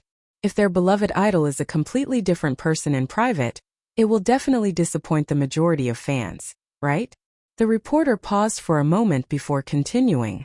However, there may be some unspeakable reasons behind your decision to be a surrogate for the Mu family, but when you gave birth to a pair of twins for the Mu family, you secretly took one of the children for yourself. There are also rumors that you did this in hopes of secretly raising the child so that you can climb up the social ladder of the Mu family in the future, and climb up the social ladder. You completely disregarded the fact that Mu Yaja has a legitimate fiancé. Does such a move count as a third party interfering in the relationship? No. Yoon Shirshir immediately refuted. I'm not a third party. What a dignified response. The reporter sneered and pressed on. But what about the truth? You did take the place of Mu Yaja's fiancé Mu Wanru. You secretly had an affair with the CEO of the Mu Group and successfully became Mu Yaja's wife. However, the Mu family doesn't approve of your status. Enough. Yoon Shirshir gritted her teeth and stopped the reporter with tears in her eyes. The reporter who asked this question was aggressive. He was bent on destroying her. Yoon Shirshir suddenly realized something and turned her head to look at Ji Yen. She saw that Ji Yen was also looking at her. The corners of her lips were curled up a little coldly, but there was a smug look in her eyes. It's her. Could this reporter have been sent by her and hidden in the crowd? Yoon Shirshir gritted her teeth in hatred. Ji Yen, it's her? Chapter 2653. Miss Yoon Shirshir, please don't evade my question, okay? The reporter was still pressing on, not giving her any way out. Please answer my question directly. Yoon Shirshir lowered her head and kept quiet for a long time. Suddenly, a cold smile formed on her face and she looked up expressionlessly. Her face was no longer as helpless as before. Instead, it was calm and fearless. What other question do I need to answer? Haven't you already answered this question very well? Yoon Shirshir said coldly. I did get pregnant out of wedlock. When I was 18, I did give birth to a pair of sons for the Muse. If this is the answer you want, then I can answer you seriously and directly as you said. A glint flashed across the reporter's eyes. So you admit it? Yes. However, I don't have any filthy thoughts of a mother's status because of her son. Yoon Shirshir wanted to explain that she had kept Yu by her side back then due to a freak combination of factors. When Yu was born, he stopped breathing. The Muse only sent people to take Muichen away. They mistakenly thought that Yu had lost his vital signs, so they left him in the cold delivery room. Later, the nurse accidentally discovered that he was still breathing and immediately carried him to the emergency room. Only then did he survive. However, the reporter below did not give her any room to explain. As soon as she said that, the whole venue was in chaos. They only took it as Yun Shirshir admitting to all the questions raised by the reporter, so they took it for granted that she had indeed intervened in the relationship between Muyaja and Mu Wanru. Yun Shirshir, does this mean that you have indeed intervened in the relationship between Muyaja and Mu Wanru? Are you a third party? Yun Shirshir, since you have a history of being a third party, are you also a third party with Gao Nan and Ji Yan this time? Yun Shirshir, please answer my question directly. Don't you feel guilty for doing this? Yun Shirshir, it's shameful to be a third party. How do you think you'll explain this to your fans? All the sharp and ear-piercing questions swept towards her like a violent storm. All the reporters rushed to the front of the stage, looking like they were going to skin her alive. Seeing that the situation was out of control, Qin Zhou immediately walked up and held Yun Shirshir's shoulders. He lowered his voice and whispered in her ear. The situation is out of control. We can't stay here any longer. Let's go. Qin Zhou. What's the matter? Let's talk later. As he spoke, Qin Zhou hugged her without any explanation. His expression was hurried as he tried to break through the encirclement and wait for her to leave the scene. However, how could the reporters at the scene be willing to give up? Seeing that she was about to leave, they immediately swarmed over and surrounded her. Countless microphones with logos were put in front of her face, while countless reporters pulled her sleeves and even her arms. Yun Shirshir felt someone pulling her hair and reached out to push the reporter away. Angered by the shove, the reporter shouted, Yun Shirshir, don't get physical with him. Show some respect. As soon as his words spread, everyone misunderstood him, thinking that Yun Shirshir had hit someone. They immediately shouted angrily, she's hitting someone. Yun Shirshir has hit someone. Chapter 2654. I didn't hit anyone. Yun Shirshir retorted angrily. However, her words were buried in the crowd. Hit someone. Were these unscrupulous reporters eager to accuse her of a groundless crime again? Her ears were filled with irritable voices as the reporters squeezed her savagely. Seeing that she was about to leave the venue, some of them even acted as human shields and guarded the door tightly, not allowing her to leave. Yun Shirshir was being squeezed here and there, and her face was instantly filled with anger. She looked up and looked at the ferocious and distorted faces around her, but her heart gradually turned cold. Yun Shirshir, don't you intend to give a satisfactory explanation? It's wrong to get involved in other people's relationships. Yun Shirshir was so annoyed that she covered her ears with her hands and trembled with anger. She finally broke down and shouted loudly, I didn't hurt anyone. A shrill scream pierced through the air above the venue. She screamed at the top of her lungs, I didn't hurt anyone. So I beg you, don't hurt me. Don't slander me. Don't slander me. Don't destroy me. She had used up all her strength to say don't 4 times in a row. However, even so, it didn't stop the excessive enthusiasm of the reporters. Yun Shirshir. Yun Shirshir. It was as if countless people were calling her name. She suddenly felt as if there were countless flies buzzing around her ears. It was irritating. Enough. She screamed hysterically. However, at the same time, the door of the venue was broken open by a barbaric force. The reporters guarding the door were caught off guard and were thrown to the ground by the sudden force. The door of the venue was flung open. A childish voice said angrily, Whoever dares to touch a hair on my mommy, I'll definitely teach them a lesson. It was a childish voice and one could tell that it was a very young child. However, the beautiful voice contained such an astonishing aura that it caused the entire venue to quiet down. Someone seemed to have pressed the mute button. The air froze in an instant. Everyone couldn't help but look at the door. When Yun Shirshir heard this familiar voice, she looked at the door in shock. However, when she saw Mui Chen's figure at the door, her eyes instantly widened. Immediately after, all the reporters present were dumbfounded, especially when they saw a tall figure strolling toward them. When Mu Yaja appeared at the entrance of the venue, the resplendent hall seemed to lose its splendor in an instant. Everyone forgot to quarrel. It was as if time had stopped at this moment. The man's handsome face appeared in front of everyone's eyes. He was tall and handsome like a god descending from the heavens.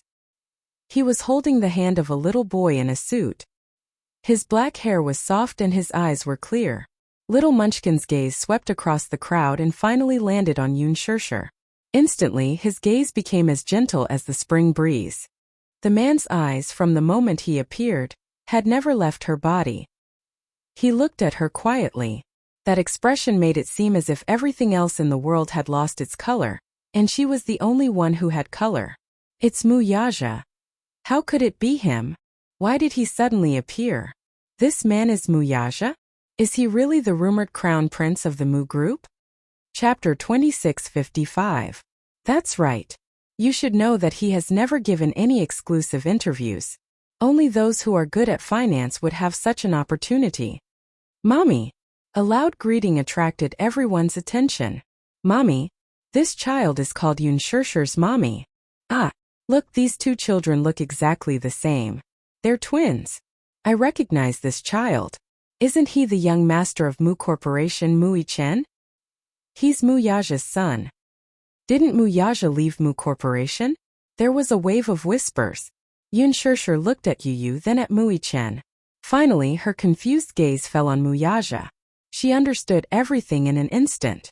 No wonder Qin Zhou looked at her so meaningfully when he was talking about the details of the press conference.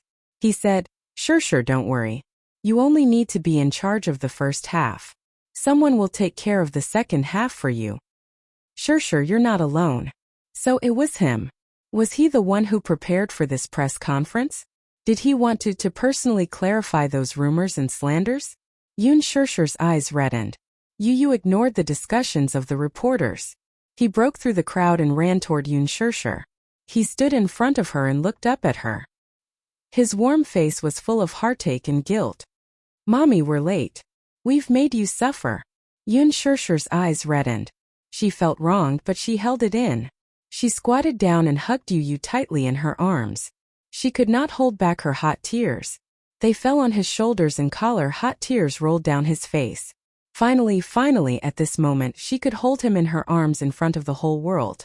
She had really waited for this moment for too long. Yu. Mommy. Yu's voice choked up at once. He had been waiting for this moment for a long time. He could finally hug his beloved mommy in front of so many people, in front of so many cameras, and in front of the entire nation's audience. Mu Chen also broke through the crowd and ran to her side. He hugged Yun Shirshir and Yu tightly. Mu Yaja's eyes flickered slightly. Suddenly, his lips curled slightly as he slowly walked towards her. He rarely appeared in front of the camera, especially in public places like this. This was the first time in his life that he was doing a live broadcast to a national audience. However, it felt surprisingly good. The man's footsteps exuded a terrifying aura. Noble, arrogant, and not to be blasphemed, as if a god had descended. The reporters immediately timidly opened up a path, and no one dared to block him. Some of the bolder reporters carefully held their microphones and followed beside him. Their lips trembled for a long time, but in the end they did not dare to say a word. They did not dare to. They did not have the courage to do so. Mu Yaja ignored all the strange and surprised looks. He slowly walked up to her and squatted down gently. He opened his palm to her and looked at her with a gentle gaze. I'm sorry, madam. I'm late. Madam. Everyone sucked in a breath of cold air. This noble and extraordinary man actually called her madam. This was a direct acknowledgement of her status. Chapter 2656. Xiao Shui covered her mouth in excitement. She was so touched that she was at a loss for words. Ji Yan, who was standing behind him, did not expect him to appear so suddenly. She was also stunned. Yun Shirshir was stunned for a long time. It was not until Yu and Mu Chen urged her in a low voice that she reached out her hand to him in a daze. Her hand was not even half the size of his palm. He took her hand and helped her up. Before Yun Shirshir could stand firm or even react, Mu Yaja pulled her into his arms, put his other hand around the back of her neck, and kissed her without any warning. It was a kiss of the century. Yun Shirshir's eyes widened, and her whole world went blank. Mu Yaja continued to kiss her with his eyes closed. Suddenly, He slowly opened his eyes and released her lips. Holding her in his arms, he turned around to face the crowd. Sweeping his gaze across the dumbfounded faces, he announced in a steady and powerful voice, "She's my wife and my wife. So I will never allow anyone to violate her." His domineering declaration attracted countless flashing spotlights, and they could not wait to capture this amazing scene. Click, click, click. Some reporters could not react in time. They were so stunned that they even forgot to record the scene. She raised her head to look at him in astonishment and bewilderment. Amidst her startled gaze, he nodded at her and reached out his hand to tidy up her messy fringe due to the crowding. When countless microphones came around, he gently said, "I've been wanting to do this for a long time. To announce our relationship and marriage. Have you forgotten? I once promised you that I'll let everyone bear witness to my vow to you." Yun Shirshir's body stiffened in an instant. Sure, I'll arrange everything properly. Mu Yaja's eyes curved slightly. "Leave it to me, okay?" Yun Shirshir stopped trying to be brave. She pursed her lips and nodded. Mu Yaja held her hand and walked towards the stage again. The moment Huan Yu's higher-ups saw Mu Yaja arrive in person, they instantly became restless. They hurriedly wanted to give up their seats, appearing uneasy and flustered. Jilin looked at him with a complicated expression as he walked over with Yun Shirshir in his arms. He gave Qinzhou a strange look. "Is this also in the script of the press conference?" Qinzhou smiled. "Of course. You know about this. This press conference was arranged by Chairman Mu." Qinzhou shrugged innocently. "He just didn't want me to be too ostentatious." "Isn't his appearance ostentatious enough?" The corner of Jilin's eyes twitched. "Then what exactly is considered ostentatious?" "Aya, old Ji, you don't understand. Surprise, don't you know what surprise is? No wonder you can't find a girlfriend. You're so inflexible that you can't find a wife," Qinzhou said logically. Jilin resisted the urge to slap him and snorted coldly, but there was a gratified look in his eyes. "This is good."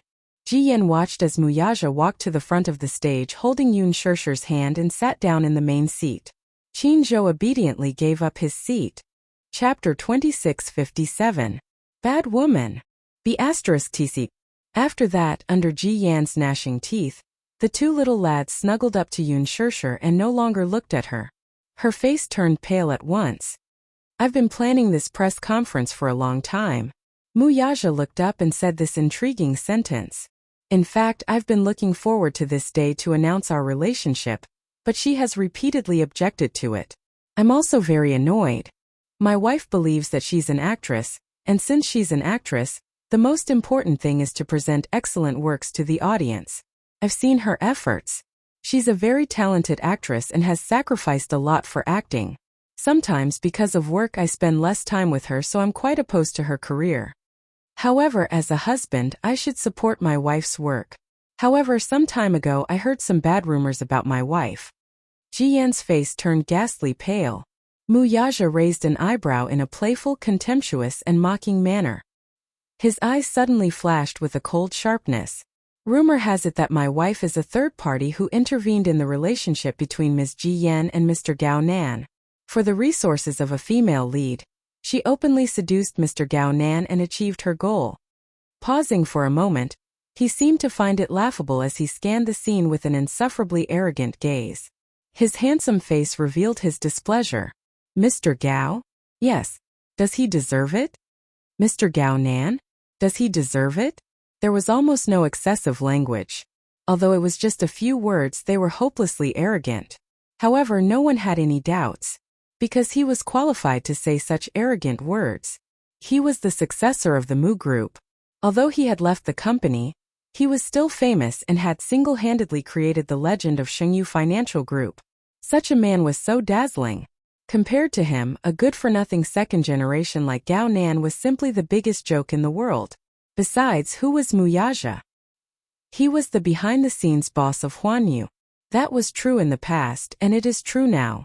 Many people couldn't help but think about it. When he was in the Mu Group, he held the largest share of Huan Yu. However, after leaving the Mu Group, he also lost all of Huan Yu's shares. However, some time ago, there were rumors that he had purchased Huan Yu at a high price and returned to his position as the head of the entertainment empire. Could it be? Because his wife was an artist under Huan Yu, he bought Huan Yu with a large sum of money. Did he just casually buy an entertainment group and then spend money to support his wife? Oh my God, so romantic. To be able to marry such an influential person, it really made people jealous. In this way, Ji Yan's accusations became a joke again. Yun Shishir seduced Gao Nan for resources? God, her husband was the boss of Huan Yu and had countless resources. Why did she have to suck up to other men? Did he lose his mind? The media should report the news as it is. Don't you think it's ridiculous that some ridiculous rumors are still spreading on the internet? Mu Yaja turned to look at his wife again, his eyes full of love. The audience watching the live stream was caught off guard and fed a mouthful of dog food. Oh my God. Chapter 2658. Yun Shishir is Mu Yaja's wife? No one expected the situation to be reversed like this. Oh my God. This is amazing. This Yun Shishir is so good at hiding her true colors. Everyone could not figure it out. Since she's married to such a powerful man, what's the point of acting? It's tiring, bitter, and thankless work. How happy would it be to just stay at home and take care of her husband and children? The camera then turned to Ji Yan. On the screen, she was drenched in cold sweat, her fists clenched tightly, and her shoulders trembled uncontrollably. No one knew whether it was out of anger, fear, uneasiness, or apprehension. Her face was as pale as a sheet of wax, which made her look ridiculous. In just a few minutes, she had been reduced from a righteous image to a clown's laughingstock. All the accusations were self-destructed. Any sensible person would be able to tell who was the one who was lying, who was the one who was the one who was the one who was the one who was the one who was the one who was creating rumors out of nothing. Seeing that the situation had gone out of control, the aggressive reporter from earlier gnashed his teeth in anger. He suddenly stood up and asked calmly, "Mr. Mu, could you please explain the truth about Miss Yun Shishir being a surrogate for the Mu family 7 years ago? How would you explain this matter?" Mu Yaja smiled and said calmly, "This matter is not what the public has speculated. Shishir and I were originally engaged.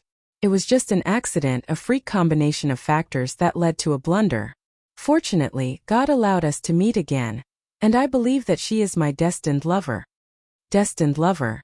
She did indeed have 2 children as a surrogate for the Mu family.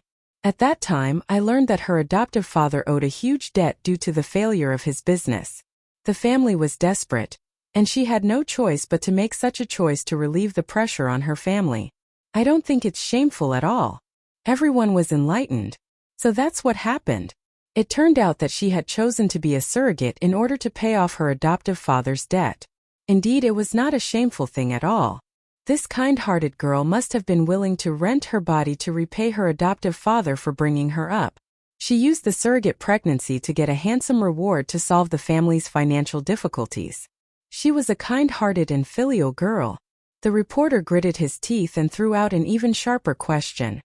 Then, if that's the case, how do you explain why she hid one of the children by her side? Chapter 2659. The reporters below the stage were suddenly enlightened. So that's how it was. Among the reporters present, there were quite a number of married ladies with children. They were quite emotional and couldn't help but sympathize with Yun Shishir's past circumstances. Thinking about it carefully, if the same thing had happened to them, they might not have had such a spirit of dedication. It was indeed a shameful thing to do a surrogacy deal for the sake of her adoptive father's upbringing. But Yun Shishir had done it without hesitation in order to repay his kindness.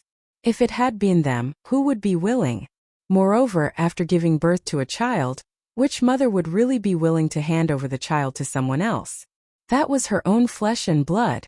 Blood was thicker than water, so it was only natural for her to have such selfish motives. Yun Shishir put down the microphone. In one breath, she revealed the bloody past that she couldn't bear to recall in front of the public. Instead, she felt relieved. Some things were buried in the bottom of her heart, and that was a good thing.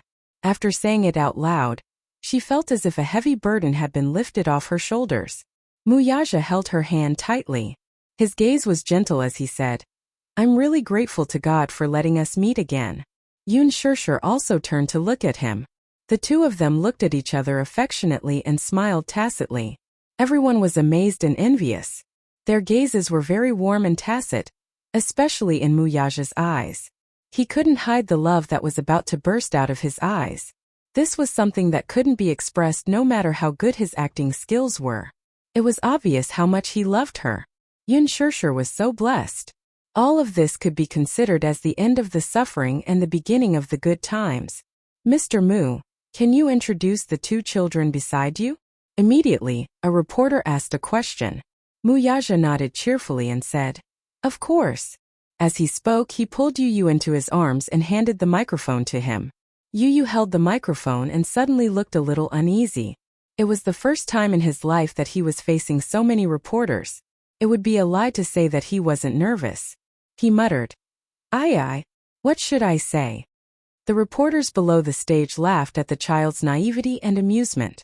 On the other hand, Muichen consciously crawled to the seat next to Yun Shirshir. It was the first time that the little guy had sat in front of so many people. He looked at the long stage with some curiosity, as well as the flashing spotlights under the stage. He looked a little confused, but his face was full of smiles and he looked very excited. He hugged the microphone and greeted with a smile. "Good evening, uncles and aunties. My name is Muichen. I'm 7 years old this year." Another burst of laughter came from below the stage. Yu answered bashfully, "My name is Yun Tianyu. Mommy gave me this name." Mommy said, "When I was born, my body was very weak and I was only saved by emergency treatment. The heavens took pity on me and protected me, so out of gratitude, they named me Tianyu. However, my nickname is Yu, so uncles and aunties can call me Yu. Muichen was born 15 minutes earlier than me, so he's my brother." His surname is Yun? The audience was in a flurry of discussion. A reporter asked curiously, "Yu, little friend, do you have any intention of changing your surname? Do you want to share the same surname as your brother?" Chapter 2660. Aren't you afraid that Daddy will be jealous? A female reporter found him very interesting and could not help teasing him. Daddy loves Mommy, so of course he'll agree. Besides, no matter whose surname the child takes, it's the same. As he spoke, he tilted his head and glanced at Muyaja. "Daddy, am I right?" Muyaja raised an eyebrow but did not express any opinion. It was obvious that he had tacitly agreed.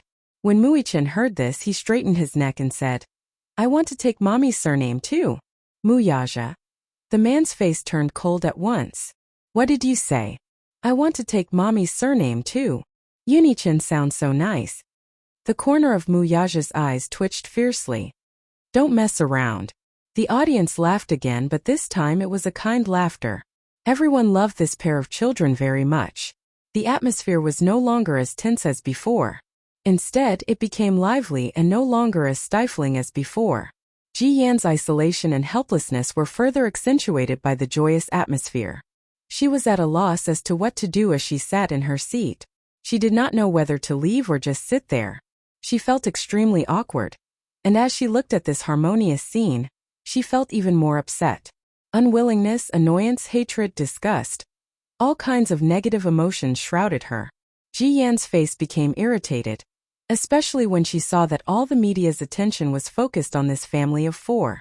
Muyaja's sudden announcement of his marriage had disrupted all her plans and caught her off guard. Where did Muyaja get such great ability from? She really could not figure it out. Didn't he leave the Mu group? When she looked in the direction of Muyaja and Yun Shirshir, the light shone on them. The way he looked at Yun Shirshir was especially gentle and affectionate. The two were whispering intimately at times and smiling tacitly at each other at times. The man was extraordinarily handsome, and the woman was beautiful. If there really were a fairy tale in this world, it would be no different from this scene. Ji Yan's face turned even paler, and her eyes darted around wildly. She wanted to withdraw, but she had no choice but to sit on the stage like a ridiculous clown and endure the mocking gazes cast at her from time to time. I've lost to Yun Shirshir again. She was really unwilling to accept this. Last time he had lost to her. Was he going to lose to her again this time? We've got our marriage certificate, and the wedding preparations are underway. The reporter asked, "When do you plan to get married?" Yun Shirshir's face suddenly turned red, and she lowered her head shyly. Muyaja looked at her playfully, then turned to face the flashing spotlights with his dark eyes. The wedding date hasn't been set yet, but we're already preparing for it. Once the schedule is confirmed, we'll release the wedding date to the media. The media has been specially arranged for the wedding, and I hope that all of you will be invited to my and Shershur's wedding to witness our happiness. Mr. Mu, I wish you and Shershur happiness forever. I wish you both happiness. The reporters gave their heartfelt blessings. Through the live broadcast, many viewers were deeply moved by the happy couple on the screen. They were so happy. The most perfect happiness in the world was probably marrying love in the end. Chapter 2661. At the press conference, Ji Yan no longer had any room to speak. In the end, she could only leave in a sorry state, looking like a pitiful rat crossing the street under the countless cold stares of the reporters. On the rooftop, the neon lights were on. Yun Shershur leaned against the railing, occasionally reaching out to tuck a strand of hair behind her ear. Wuxia hugged her from behind and gently rested his chin on her neck. "What are you thinking about?" he asked softly. Yun Shershur chuckled softly, pursed her lips and said somewhat shyly, I just feel that everything that happened tonight is a little unreal." "Unreal?" "Yes." Yun Shershur lowered her eyes. From despair to hope, from hell to heaven, it all switched so quickly. I feel like my heart can't keep up with the rhythm. Despair? Wuxia raised an eyebrow as if he did not understand her words. He turned her body around and forced her to face him. "Why would you feel despair? When you weren't here, those reporters were like crazy. They wanted to skin me alive and they swore to dig out some shocking news from me. At that time I felt very hopeless."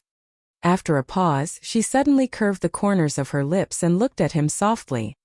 "But when you descended like a god and appeared in front of me with you and Xiaoi Chen as if by magic, and you personally announced to those reporters that you and I were in a relationship, I was suddenly confused.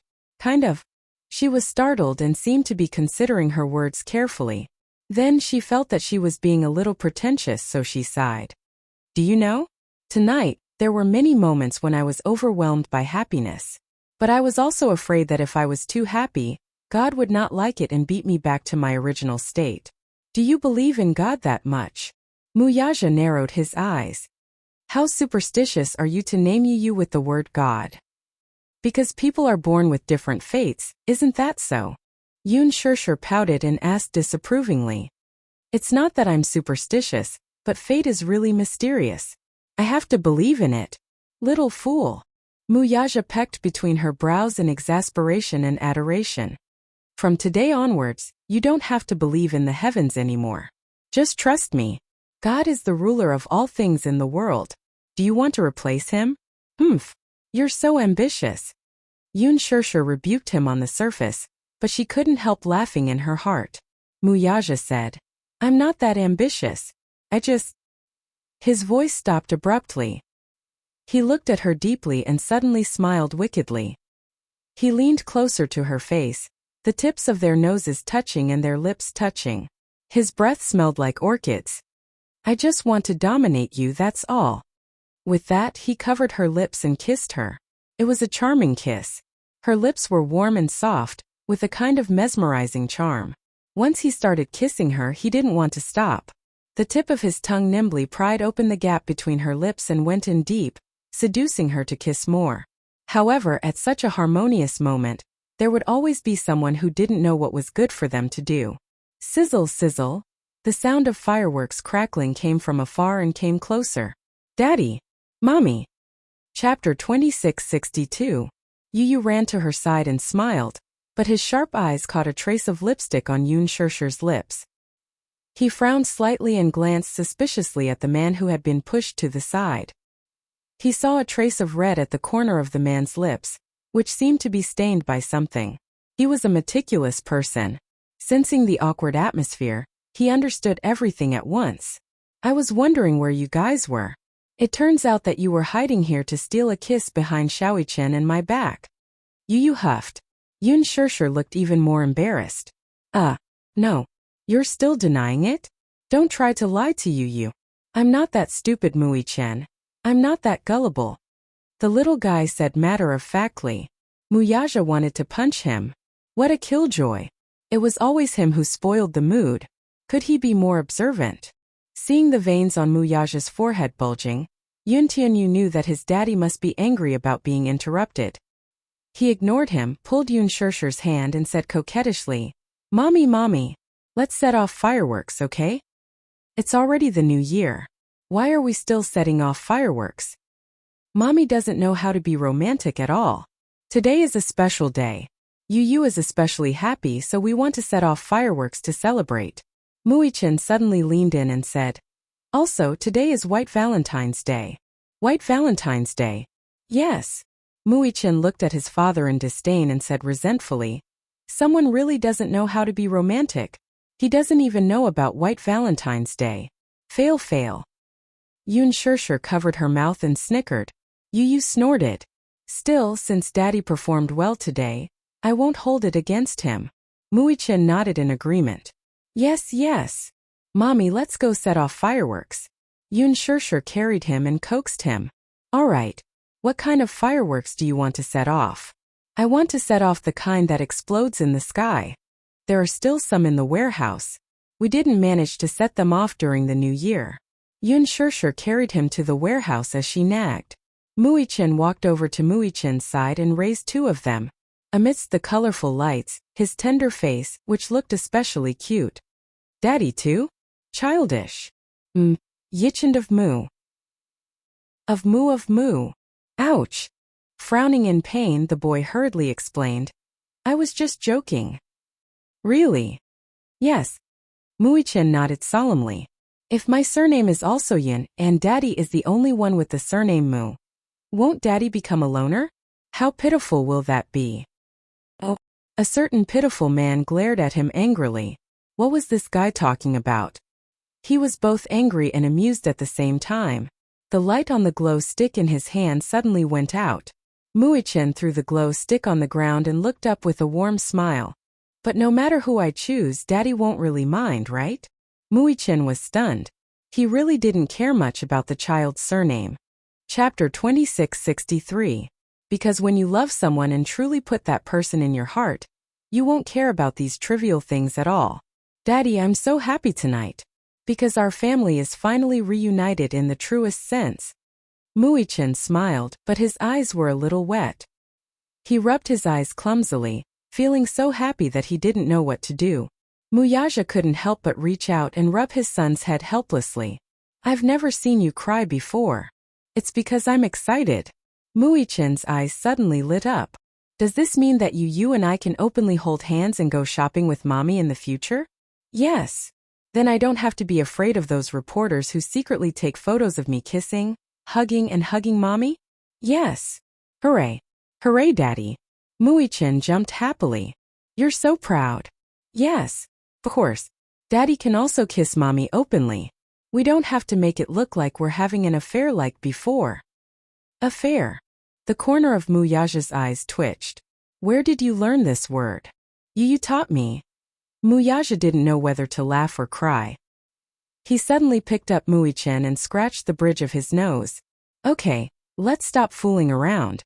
Let's go set off the fireworks. Okay. The next day. Regarding the press conference last night, Muyaja and Yun Shusher's relationship was officially announced. The entire entertainment industry was in an uproar. Especially on the internet and Weibo, all the fans were in an uproar. Many fans who originally stood on Ji Yan's side and supported her under the banner of defending love were caught off guard by the 360-degree reversal of the situation. What? The original wife Ji Yan is the real third party? And Yun Shusher, who has always been regarded as a shameful third party, is actually innocent? Everything was a sinister plot by Ji Yan to sow discord and use Yun Shusher to hype things up? All the fans were skeptical. They were confused by this unpredictable situation. For a moment they didn't know who to believe. No one knew how things would change in the next second. However, many fans also realized that they seemed to have wronged the innocent, and that Yun Shusher wasn't as bad as Ji Yan made her out to be. In contrast, Yun Shusher's ugly face was finally exposed to the public, and the public's opinion instantly turned to her side. Fans who protested against Yun Shusher not long ago and urged her to leave the entertainment industry now. On Weibo, Yun Shusher's Weibo. Ji Yan, how can you be so shameless? Shameless? Despicable. I. SST who would teat. Evil. I was almost fooled by you. Defending Tites love. Tites. Bah. I sympathized with you so much, only to find out in the end that millions of fans were played in the palm of your hand. Why did Extreme Youth hire such a sinister artist to act? Is there no one else in the entertainment industry? I've wronged our Miyan before. Miyan is so righteous. The moment Shershur was framed, she immediately stood up to support her. I don't regret being Miyan's fan for the rest of my life. Meanwhile, Chapter 2664. The live stream of the press conference exceeded 10 million views, and the replay exceeded 100 million views. At the press conference, Muyaja's arrogant and aloof image quickly attracted the adoration of countless fans. Oh my God! Was this the rumored crown prince of the Mu group? He was so young and stunningly handsome. Muyaja's name could be said to be prominent in the capital, but few people had seen his real face. He rarely appeared in front of the public and rarely showed himself in front of the camera. Therefore, many people's imaginations of him were probably that of those second-generation heirs who were often exposed by entertainment reporters, unrestrained and indulging in a life of luxury. However, the man who appeared in front of the camera had an extraordinarily handsome face comparable to that of a god. His eyes were deep and exquisite, his nose bridge was high, his thin lips were angular, and his facial features were like the work of the gods. Even the once-in-a-century beauty of the entertainment industry, Gu Xingze, could not be compared to him. Such a man also had such a prominent status. The former CEO of Dishing Financial Group, the chairman of Shengyu Financial Group, and the CEO of Shengyu Financial Group. With such glorious titles, netizens gave him the title of National Husband. He could obviously rely on his looks to make a living, but he insisted on relying on his capabilities. Some netizens even ridiculed Muyaja's performance at the press conference. No matter how they looked at it, he was like a wife's slave. Did you see the way Muyaja looked at Shershur? Full of love. If there was such a man looking at me with such affection and adoration, I would have fallen for his gaze long ago. Oh my God! It turned out that rich and handsome men really did exist. God is really too kind to him, isn't it? There's no justice in this world. All the good men are married. At the same time, many netizens also noticed some minor details. Did you notice a small detail? When little Tianyu said that his surname would be Yun for the rest of his life and would never change it, Muyaja's face didn't show any surprise or displeasure. Sigh. Some netizens immediately expressed the same feeling. So gentle and considerate. Take my husband for example. Not long ago I gave birth to my second child. I joked that I wanted Bao to take after my surname. It was just a joke, but his expression changed instantly. He said that no matter what, I was married to him, and the child would have to take his surname. Actually, I don't care who the child's surname is. It's just that his words make me feel disrespected. I can see that Shershur is loved and respected at the same time. This topic resonated with many netizens. For a time, the topic #child surname hashtag quickly became a trending topic. Many netizens complained that their husband was especially concerned about his surname. At the same time, they envied Yun Shershur for being able to marry a wife-protecting maniac like Muyaja. One of the netizens, Huarong, even joked, "When I saw this news, I suddenly had an idea. I wanted to write a beautiful love story like Muyaja and Yun Shershur. If the novel is officially serialized, it will be called One Child, Two Treasures. The billionaire chief loves his wife to the bone." Huan Yu was also dumbfounded by the development of the situation. Chapter 2665. On the other hand, however, Ji Yan's reputation was completely ruined. Seeing that the public opinion was becoming one-sided, she could no longer hold herself back and made a guest appearance in the celebrity live broadcast room. Facing the camera, she once again made a clarification. When she was interviewed by the media, she once again used the same old cliché, but even the host did not believe her. Finally, Ji Yan could not help but make an even bolder statement. Yun Shershur rose to her position through the unspoken rules. When she first debuted, she had an unclear entanglement with Muyaja. The reason why she was able to get so many precious resources as soon as she debuted was all because of Muyaja's support. She has been very arrogant and unreasonable since she was a newcomer. Relying on her countless resources and strong backing, she acted like a tyrant in the crew. There were also complaints about her in the crew. In front of the media, Ji Yan also publicly admitted that she was Yan Bingqing. She began to pour out her grievances to the reporters, such as how, when she was in the production team of The Green Apple, Yun Shishir used Muyaja's backing to act like a big shot. Not only did she bully the low-level staff in the production team, but she also bullied her. The entertainment industry was very particular about seniority. Yun Shishir was, after all, a greenhorn. She had actually hit her manager and even threatened her. Yan Bingqing could not take it lying down. Seeing that this newbie could not wait to ride on her head, she was naturally indignant. Hence, she wanted to teach her a lesson. Once, during filming, she got into an argument with her in the production team.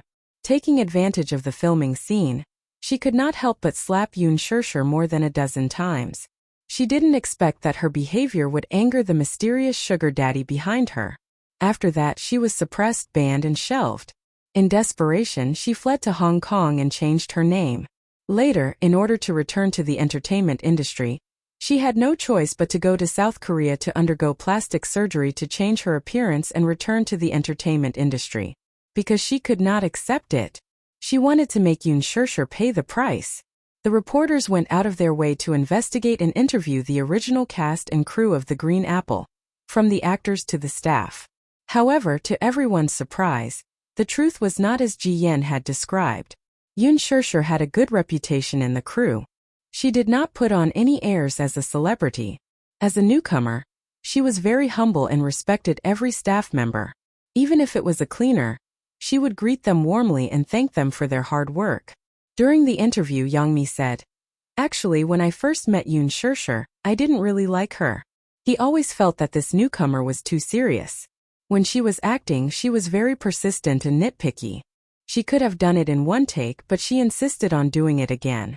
But later I found out that she was just a little too dedicated to her work. She wanted to perfect her work even more. After getting along with her, I found that she was modest and docile, and then we became good friends. All the crew members like her very much," said a cameraman on the set of The Green Apple. Sometimes, when the staff member in charge of holding the microphone to record the scene was tired, she would often bring in fruits and water. Later, when she was on the set of Lethal Beauty, she gained some fame, but she was not like those newcomers who became famous overnight. She was still the same as before. Chapter 2666. Yan Bingqing, on the other hand, is so arrogant. Isn't she an A-lister? She's a superstar. Yet she ignored the set secretary when he asked her to get ready. When she's in a good mood, she'll smile occasionally. But when she's in a bad mood, she treats us like slaves. Yan Bingqing is really hard to please. She's clearly a supporting actress, yet she's so strict with her makeup. Although it's natural for female stars to be strict with their makeup, she's a supporting actress, and the role is a scheming one. The director didn't agree with her at all. She's taking it out on us makeup assistants. Actually, there are many celebrities in the entertainment industry who are big shots once they become popular. However, it's rare to find a big shot like Yan Bingqing. The reporters visited many production teams. It was fine if they didn't mention Yan Bingqing. The moment they mentioned Yan Bingqing's name, all the staff complained. Yan Bingqing was famous for being a big shot. None of the staff members liked her very much. Some actors who had worked with Yan Bingqing before were even hesitant to speak. Although their management companies repeatedly asked them to be careful with their words for fear of offending someone, they still expressed their opinions anonymously, bearing the resentment of being bullied by Yan Bingqing. Yan Bingqing still has the cheek to accuse other artists of using unspoken rules to climb up the ranks.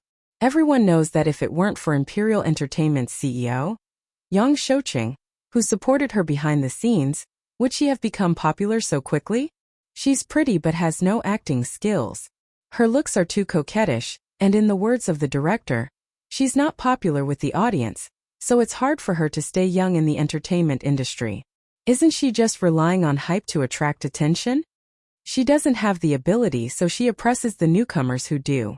She became popular by using unspoken rules. I even saw with my own eyes an investor of a production team intimately hugging her waist and entering a hotel together. I heard from a friend who works at the hospital that Yan Bingqing was secretly sent to the hospital last year. It's said that she suffered a miscarriage due to an injury. No one knows where the child in her stomach came from. The most surprising thing was that when Gao Nan was revealed to be in the hospital due to his injury, a reporter sneaked into the hospital to interview him and successfully interviewed him in person. On the topic of Ji Yan, Gao Nan unexpectedly overturned his previous statement and explained the whole story with great difficulty.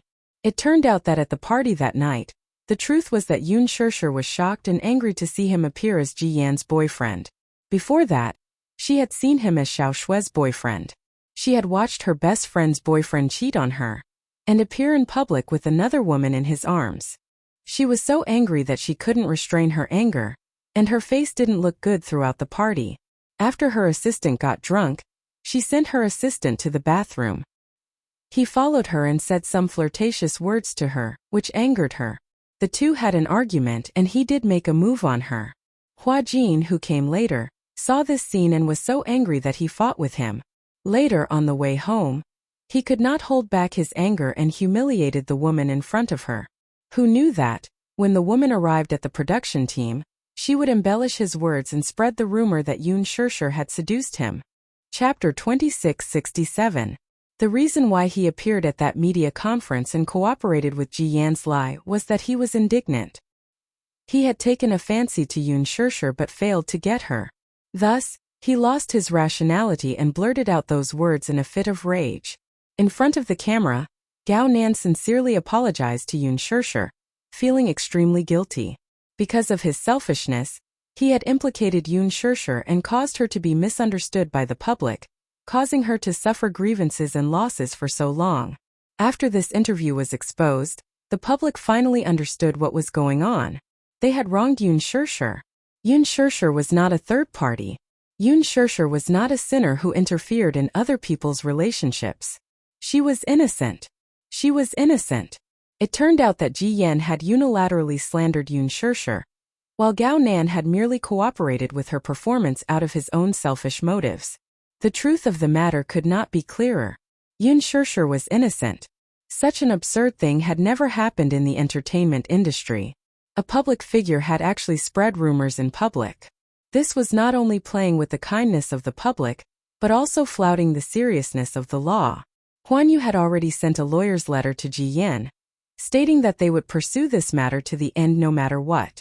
As for Ji Yan, she naturally became a sinner for all eternity, and her notoriety spread far and wide. All the fans were shocked, especially those who had wronged Yun Shishir indiscriminately. They felt especially guilty and expressed their support for Yun Shishir on the internet, asking for her forgiveness and expressing their heartfelt wishes for her and Mu Yaja's relationship. As for the fans who were originally unsure of the truth and wavering between Ji Yan and Yun Shishir, they finally understood everything. Although it was difficult to accept the reversal of the truth, they had no choice but to accept such a cruel fact. Their firm belief in Ji Yan's one-sided story collapsed in an instant. Reality had given them a resounding slap in the face. Many fans jointly signed a petition demanding that the production team of Extreme Youth kick Ji Yan out of the cast and ban her completely. Otherwise, they would resolutely boycott the show. Naturally, the production team complied with the public's wishes and issued an announcement to kick Ji Yan out of the cast. Ji Yan's reputation was instantly tarnished. What was even more ridiculous was that Ji Yan still had a trace of wishful thinking and wanted to make a last-ditch struggle. However, the public no longer believed her words. Even the media was not willing to give her a chance to stand in front of the camera and clarify herself. Everyone was disappointed in her. At the same time, Yun Shishir and Mu Yaja's wedding date was set, May 20th. And a very special auspicious date. The wedding news was announced by Huan Yu. In addition to a public announcement letter, there was also a beautiful wedding photo. The wedding photos were taken in Italy. It was a romantic scene unique to Venice with clear water, clear skies, and classical architecture unique to Europe. Yun Shishir wore a wedding gown as she held Mu Yaja's arm. Her smile was sweet and elegant, and her face was filled with happiness. It was because of such a happy smile that her face was radiant and charming. Mu Yaja, on the other hand, tilted his head to look at her affectionately. His chiseled side profile was as handsome as that of an ancient Greek god. His deep-set eyes, in particular, could make one sink into them at first glance. He was so beautiful that it was intoxicating. Chapter 2668. The wedding photos were taken not long ago. However, considering that the announcement of their marriage could not be too monotonous, Yoon Shurshur personally chose one. It did not need to go through any complicated post-editing process, and was already extremely eye-catching. So beautiful. This is the love that I truly yearn for. To be able to marry for love, what a blissful thing it is. My job is to take wedding photos. I've seen countless wedding photos of newlyweds, but when I saw this wedding photo, it was the first time in my life that I was deeply moved. A person's eyes will not lie. Mr. Wuxia must love Shurshur very much. I can tell from his eyes. Those doting eyes as a single dog, can't wait to kneel on the chair and cry. The biggest taboo in the entertainment industry was to announce one's relationship. Whether it was an actress or a male star, once their relationship was announced, it could mean a change in their acting career. It could also mean that their value would be greatly reduced. It could also affect their popularity and provoke public criticism. However, this pair received the public's approval and blessings. Perhaps it was because Yoon Shurshur's image as a victim was too deeply ingrained in people's hearts. Or perhaps it was because the relationship between Wuxia and Yoon Shurshur was too touching. Although Yoon Shurshur could not be considered a senior artist, in the past, whenever an actress in the entertainment industry announced that she was marrying into a wealthy family, the public would often interpret it excessively. Things like climbing up the social ladder, or seeking fame and fortune, would often be interpreted in a very embarrassing manner. However, Yoon Shurshur was too special. Her sincere confession touched countless people. Even though she was framed by so many people, she still maintained her rationality and did not hurt anyone's feelings. She was clearly in a relationship, but in order to protect it, she buried it deep in her heart. Yoon Shurshur's seriousness and persistence in her acting career were also seen by people. Soon, Yoon Shurshur and Wuxia's relationship also affected the viewership ratings and reputation of Lethal Beauty. Originally, Lethal Beauty's viewership ratings were usually hovering between second and third place. However, after this incident, Lethal Beauty's viewership ratings made a beautiful turnaround overnight, overtaking the first place in a short while and sitting firmly as the viewership champion. Yoon Shurshur's character, Chin Yuyen, was a vicious second female lead. However, when the public looked at this character again and thought about it carefully, they realized why Chin Yuyen's viciousness was so deeply rooted in people's hearts and made them feel disgusted. That was because Yoon Shurshur's acting skills were too exquisite. She had completely abandoned Yin Xiaochuan's pure image in The Green Apple, and cast aside the burden of being an idol. She had portrayed a scheming and vicious villain deeply into people's hearts. There was a scene in which Chin Yuyen failed to plot against Qin Changel, and was schemed against instead. Finally, she was expelled from the family. In a world of ice and snow, she knelt outside the general's mansion. Her tears moistened her eyelashes and froze into ice. All her efforts and calculations were in vain. She cried in despair and kept kowtowing to beg for forgiveness. She put down all her self-esteem and pride and begged for forgiveness from the family. This scene and her exquisite acting skills convinced countless viewers from the bottom of their hearts.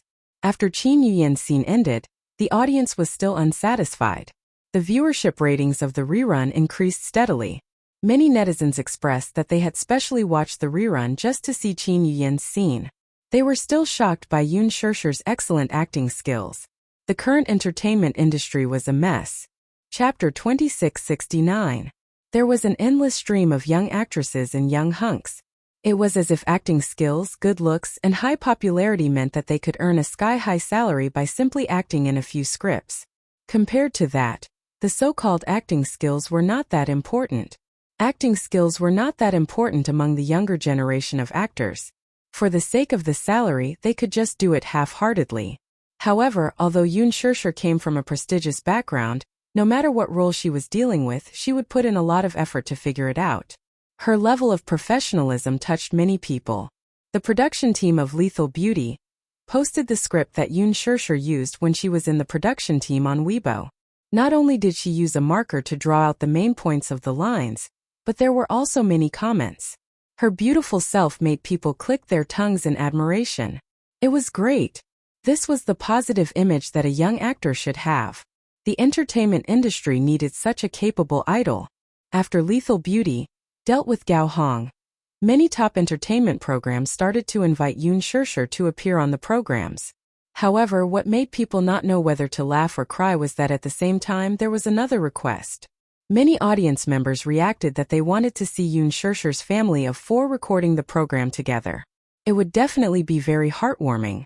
Hence, the program team hoped that Chin-jo could do some thinking and invite Yoon Shurshur and Muyaja, as well as a pair of adorable children, to record the program together. Yoon Shurshur went back and mentioned this to Muyaja. She did not expect that Muyaja would readily agree. Yoon Shurshur stared at him in shock. You actually agreed to go on the program? She had originally thought that if she mentioned this matter, he would definitely not agree. After all, he was very averse to appearing in front of the public and did not like to expose too much of his private life. She did not expect him to agree so readily. Why, are you very surprised? Of course. Although I don't like to appear in front of the camera, but... Muyaja suddenly pulled her into his arms, grabbed her chin and smiled. If it's with you, it's not that I don't have to consider it. It should be very interesting to be on the program with my wife. Yoon Shurshur giggled. So, I'm getting special treatment? Yoon Shurshur teased him on purpose. Do you want me to be grateful? That won't be necessary. Muyaja said seriously. How would I dare? Didn't you see what they said online? I'm a typical wife slave. I'm afraid of my wife, and I'll do whatever my wife says. Naturally, what you said is an imperial edict. Oh. Yoon Shurshur was speechless. Are you mocking me? I don't dare. Hey. Yoon Shurshur was angry and amused at the same time. Don't make fun of me with those things on the internet. Alright, I won't tease you anymore. Muyaja raised his eyebrows. What program? The Extreme Challenge. A sports program similar to running. You mean the kind that runs from head to toe tearing apart nameplates? Something like that. I've never been on one, and I rarely watch such variety shows. I always feel that they're all scripted and boring. Alright. Muyaja readily agreed. When the news of Muyaja agreeing to participate in the program reached the production team immediately signed a sky-high contract with Hwanyu. Muyaja's appearance fee was naturally shockingly high. Usually, the market price for an episode of such a program was 1 million yuan. Chapter 2670. After all, with 2 heavyweight guests, Muyaja and Yoon Shurshur, joining the show, the production team could make a lot of money just from the advertising bids alone. It was said that Muyaja's appearance fee was as high as 10 million yuan, and Yoon Shurshur's value naturally rose along with it. Naturally, it was not cheap. However, Hwanyu revealed that the 2 Xiaobaos would not participate in the show's recording for safety reasons, which disappointed many viewers. On the other hand, the announcement of Muyaja and Yoon Shurshur's marriage made some people feel even more uncomfortable.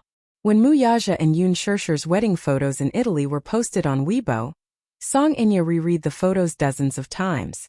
From the couple's expressions to the exorbitant wedding gown on Yoon Shurshur, she gritted her teeth so hard that they were about to shatter. At the same time, the Songs and the Muse had officially met, and the wedding date was put on the agenda. Considering that Song Inya was pregnant, the Songs requested that the wedding be held as soon as possible. Otherwise, how would it be appropriate for her to get married while pregnant? Mu Yenqing did not have any objections, so the wedding preparations began in full swing. Both the Songs and the Muse were prestigious families in the capital, so the wedding naturally had to be extravagant and grand.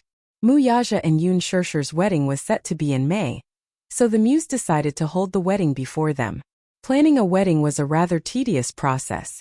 From choosing the wedding gown to customizing the gown, from choosing the venue to distributing the wedding invitations, from the dowry to the betrothal gifts, the entire process was extremely demanding. Song Inya was especially strict when it came to choosing her wedding gown. She hoped that her wedding gown would be custom-made by a famous designer, but the wedding date was imminent. The custom-made wedding gown would take a long time, from the design to the workmanship, at least 2 months.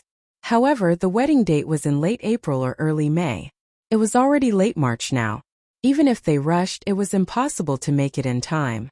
However, This was a wedding of a lifetime, and Song Enya was unwilling to compromise. Because of this, the two families were in a deadlock. Mu Yanqing was so furious that he almost lost his temper in front of Song Zhenghua and his mother. Marriage was just a formality. They had to make do if they had the means. The wedding date was so rushed that there was no time to customize the wedding dress. The Song family thought that the Mu family clearly had the capital to do so, but they were very perfunctory in this aspect. Therefore, they thought that the Mu family did not care about this marriage at all. Don't challenge the Mu family's bottom line again. My patience is limited, said Mu Yanqing harshly to his niece. Song Zhenghua was so angry that he almost smashed the antique vase in his house. Mu Yanqing is still young and inexperienced, yet he dares to provoke the Mu family. What do you mean by patience is limited? What do you mean by the Mu family's bottom line? This brat was too arrogant. However, Jiang Qiming repeatedly advised against it. The Mu family did not approve of this marriage. If not for Song Enya being pregnant with Mu Yanqing's child, the Mu family would not have approved of this marriage at all. Right now, the Song family and not the Mu family were the ones who were in a difficult position. The cruel reality was right in front of them. If they angered the Mu family, this marriage would be called off, and the Song family would be the one who would be embarrassed in the end. They might as well adapt to the situation and quickly settle the marriage, lest there be any more complications. Chapter 2671. In April, the small town of Yen City was covered with rapeseed flowers. The rapeseed flowers in Yen City were especially beautiful. In this season they bloomed in large areas. On the hillsides, in the fields, next to the houses, there was a sea of yellow. Yen City was different from those heavy industrial cities. Although it was underdeveloped and economically depressed, the whole town retained the most simple appearance. Short houses, beautiful Hui-style buildings. Every house had a square pond in front of the door, and there was an endless sea of rapeseed flowers at the door. The most famous one was the terrace flowers in Yen City. When taken from the air, it looked like an oil painting. Meng Qingxue settled down in Yen City. At first, she was not used to it, but gradually, she adapted to such a peaceful and stable life. There was no hustle and bustle of the city, no neon lights, and everything retained the most tranquil simplicity. She still got up early every day to work in the handicraft workshop. She worked very hard, sometimes earning more than 100 yuan a day. She was thinking about the child in her belly, hoping to give him a good life with her own ability. Especially when she saw the cute and well-behaved Xiao Baochu. She longed to give birth to a child as well-behaved as Xiao Baochu. Whether it was a boy or a girl, it was good. Chu Ho still worked in the police station, and Meng Qingxue sometimes came back early to do housework with Xiao Baochu. The days were peaceful, but she enjoyed it. After a long time, she forgot the hurt of the relationship and walked out of the shadow. However, one morning, Meng Qingxue was hurriedly sent to the town's clinic. Chu Ho received a call and hurried back, only to be told that Meng Qingxue almost had a miscarriage. According to a villager who worked in the workshop with her, Meng Qingxue's complexion had already turned ghastly pale in the morning. She was drenched in cold sweat and her limbs were cold. The foreman saw her pale face and asked her to go back to rest. However, Meng Qingxue refused, saying that she just did not rest well at night and was fine, so she lowered her head and continued with her work. However, not long after, a sharp-eyed woman from the same village caught a glimpse of Meng Qingxue's chair. It was dark red, and there seemed to be signs of bleeding. She immediately cried out in alarm. Ignoring Meng Qingxue's retreat, everyone hurriedly sent her to the town's clinic. The doctor in the clinic said that there were signs of a miscarriage. Perhaps the pregnancy nutrition did not keep up, or perhaps she was always sitting for a long time because she did heavy work. She should rest in bed more and not overwork. Everyone then realized that Meng Qingxue had not had a good rest since she was pregnant. Chu He frowned and asked the doctor what she should do. The doctor said, "The medical facilities are limited. I suggest that you go to a big hospital in the county and prescribe a few prescriptions for recuperation, as well as a few injections to protect the fetus. Rest well and don't move around too much for now." Meng Qingxue's face turned pale when she heard that. She hurriedly refused. "Don't go to a big hospital, okay? Don't tell me the clinic doesn't have any injections? The clinic doesn't have such facilities," the doctor said bitterly.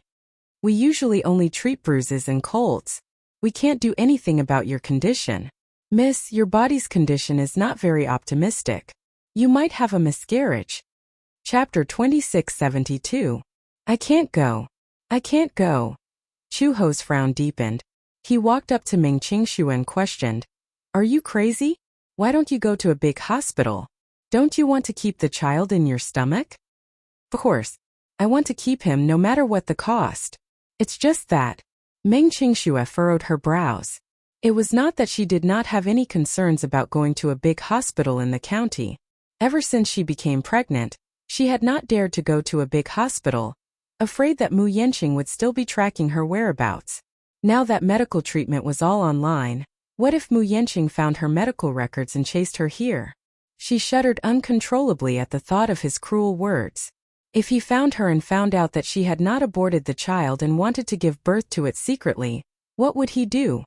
He would definitely send her to the hospital and force her to undergo an abortion. Would he force her to be separated from her child? At the thought of this, Meng Qingshua's tears fell. I'm scared. You, Chu Ho said angrily. What exactly are you worried about? Meng Qingshu looked around, seemingly a little apprehensive. Chu Ho also looked around and immediately helped her to the inner room. He helped her sit on the hospital bed and drew the curtains. He turned around and asked, Are you worried that that man will chase you here? Meng Qingshu nodded with a conflicted expression. She looked at him worriedly and said anxiously, Chu Ho, he won't acknowledge this child. He'll definitely force me to abort it. If that's the case, I'll definitely go crazy. What are you afraid of? Chu Ho snorted. If he dares to do that, I'll cripple his hand. Meng Qingshu was shocked and suddenly said, You can't beat him. How can you boost the morale of others and diminish your own prestige? Chu Ho sighed in annoyance. Suddenly, he thought of something and paced back and forth. Suddenly, he said, If you're worried that your medical records will be traced online, then I can try to use my connections to erase your records. Can we do that? Yes. The deputy director of the county hospital, and I have some friendship with him. I've dealt with him a few times. Let's not talk about this for now. Your body's condition is so bad. It's not good to ignore it. Meng Qingshu nodded. Chu Ho bit his lip when he saw how dejected and helpless she looked. He suddenly squatted down and said calmly, Qingshu, you're not a child anymore. You're going to be a mother soon. You're going to be a mother. But look at you now. Once the child is born, can you really protect him? Although women are born weak, but since you have made up your mind to be strong alone, then you have to pull yourself together. Meng Qingshu nodded. Don't worry. With me around, no one can hurt you. I'll protect you well. If anyone wants to hurt you or the child in your stomach, I'll fight them to the death. Thank you. Meng Qingshu thanked him from the bottom of her heart. If you really want to thank me, why don't you listen to me and go to the county with me now? Take care of your body first, okay? Chu Ho consoled her patiently. Suddenly, he reached out and gently rubbed the strands of hair in front of her forehead. Don't worry. With me around, no matter what happens, I'll protect you. Meng Qingshu hugged his shoulders. Chapter 2673. Chu Ho, how good would it be if you were a man? If you were, I would probably fall in love with you uncontrollably. Chu Ho's eyebrows twitched violently. What did she mean by that?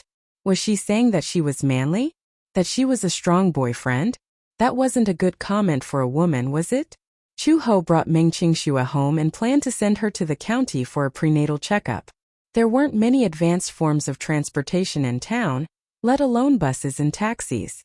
Only the county had such modern forms of transportation. Most people in the village traveled by motorcycles. She had just bought her motorcycle last year, but compared to the older motorcycles, Chu Ho's motorcycle was more domineering. This motorcycle was a second-hand one that she had specially searched for online.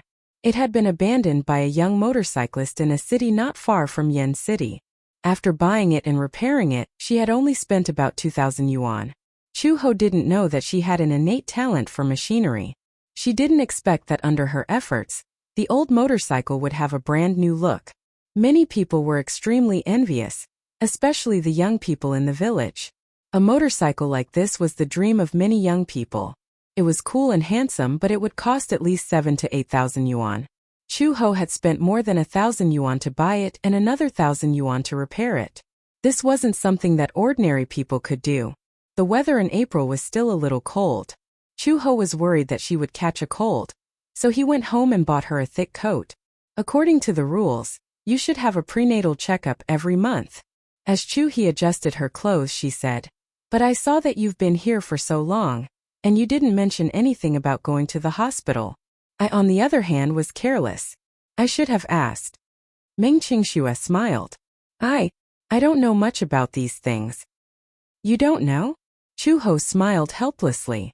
As an expectant mother, it's unreasonable that you don't know about these things.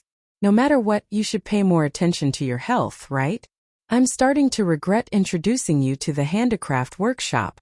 I just heard from the foreman that you can make more than 10 lanterns a day. Some old craftsmen can only do that much. Are you crazy? Why do you have to work so hard for your health? I need money. Meng Qingxue was extremely embarrassed. I need money to maintain my life. What if the child is born and I don't have money? Then you can't joke about your health. Chu He stood up and crossed her arms. Have you ever heard of this saying? Everything will work out when it comes to it. Okay. Right now you just need to take care of the baby. Don't think too much about other things, understand? As for money, I have some savings so you don't have to worry about it. Meng Qingxue was stunned. Chu Ho's gentleness made her feel even more at a loss. However, she heard him say again, the wage level in Yen City is relatively low. Moreover, no matter what work it is, it's hard and tiring. Sometimes, even if you work hard, you can only earn about 2,000 yuan a month. It's difficult to support yourself, let alone the child. Chu Ho. Meng Qingxue sighed helplessly. The better you treat me, the more guilty I feel. I must have caused you a lot of trouble, right? Chapter 2674. Chu Ho frowned and smiled. Qingxue, I still have to thank you. You coming to my house has added a lot of fun to this originally lonely house. Xiaobao likes you a lot. With you around, he won't be so lonely. And because of my work, I can't accompany him all the time. With you around, I can be at ease. Chu Ho, haven't you ever thought of trying to find those lost memories? Meng Qingxue finally mustered up the courage to ask. Your identity, your past, your family, and Xiaobao's biological father. Chu Ho's hands paused for a few seconds. She suddenly looked up and looked at her deeply. Her lips suddenly curved. Of course I've thought about it. I was thinking that when I had enough savings, I would go out into the outside world and take a look. Maybe it would be able to jog my memories. When the time comes, why don't we go together? Okay. Meng Qingxue smiled knowingly. Chu Ho sent her to the county's maternity and child health hospital. After a series of checkups, the doctor said that Meng Qingxue was exhausted and overworked. In addition, she sat for a long time and did not have enough nutrition. Therefore, there were signs of a miscarriage. After receiving a pregnancy stabilizing injection, the doctor repeatedly reminded her not to overwork herself and to have regular checkups. Otherwise, she could easily have a miscarriage. Meng Qingxue was frightened when she heard this. When she thought about how she had almost lost the child in her womb because of carelessness, she could not help but feel a lingering fear. The doctor could not help but ask, "Where's the child's father?" Oh. Meng Qingxue's lips twitched, but she did not say anything in the end. The doctor saw that she seemed to be avoiding something and saw the complicated look in her eyes. He knew that this was probably a sensitive topic, so he did not pursue it further. On the way home, Chu Ho passed by a fruit stall.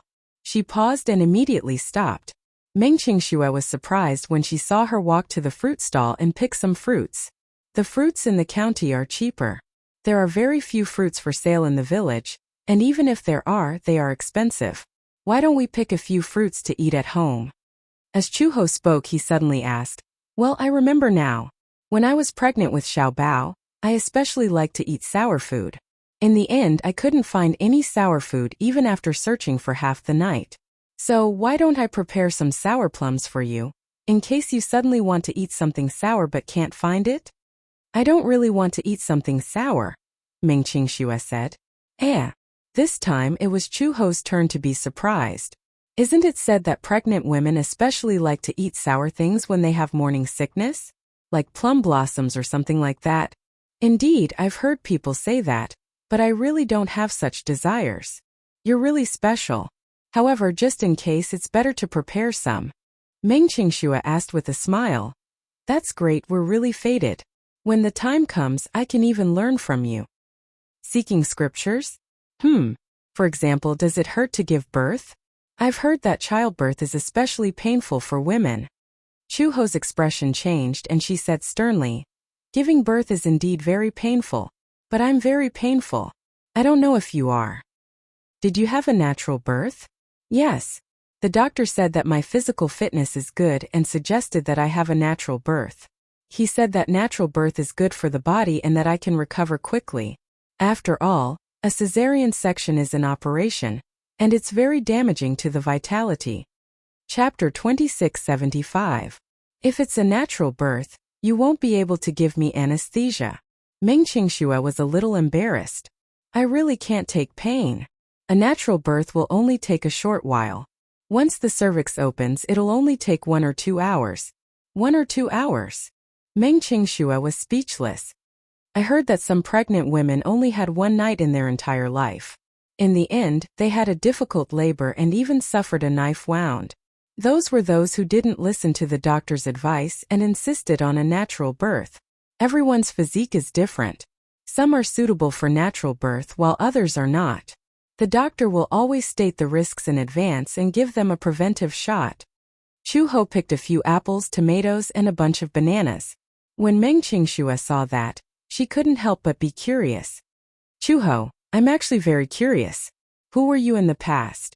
You're so good at martial arts. You must have been a police officer in the past, right? I don't know. I don't have any impression of that at all. Meng Qingxue snickered.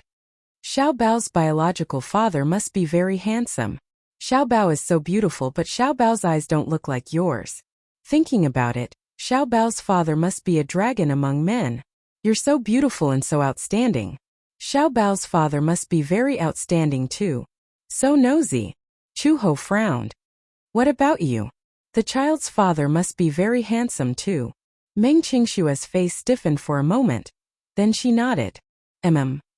Should I not have brought this up? No. Meng Qingxue smiled. It's just that if you didn't mention it, I would have almost forgotten about him. Don't tell me you have amnesia too. Chu Ho got on the motorcycle and passed the helmet to her. He said half jokingly, half seriously, what did you say about forgetting about him? It's just that you've sealed him away in some corner, and deliberately didn't want to think about him. Meng Qingxue put on the helmet in a daze, then carefully got on the back seat and hugged her shoulders. However, Chu Ho's voice was heard. Why did you leave him in the first place? You don't mind me asking this, right? We've been together for so long. There are some things that I want to ask you, but I'm afraid to hurt you. But sometimes the more you try to avoid it, the more you avoid it. Meng Qingxue was stunned for a long time before she sighed. It's impossible for us to be together in the first place. It was just that he had fallen too deeply in love back then and was stubborn in his own way. He naively thought that true love could change everything. But in the end he was too naive, too pure. To him. Oh, you make it sound as if you've seen through the world of mortals and know all the men in the world like the back of your hand. Chu He started the car and lowered her head with a smile. You know him that well. How do you know that you're to him is a joke? Meng Qingxue was silent for a long time. Then she suddenly laughed. Actually, I was obsessed with him back then. He was too dazzling. He had an extraordinary family background and handsome looks. At that time, I was still a model who had just debuted. A model? Chu Ho was a little surprised. You're a model?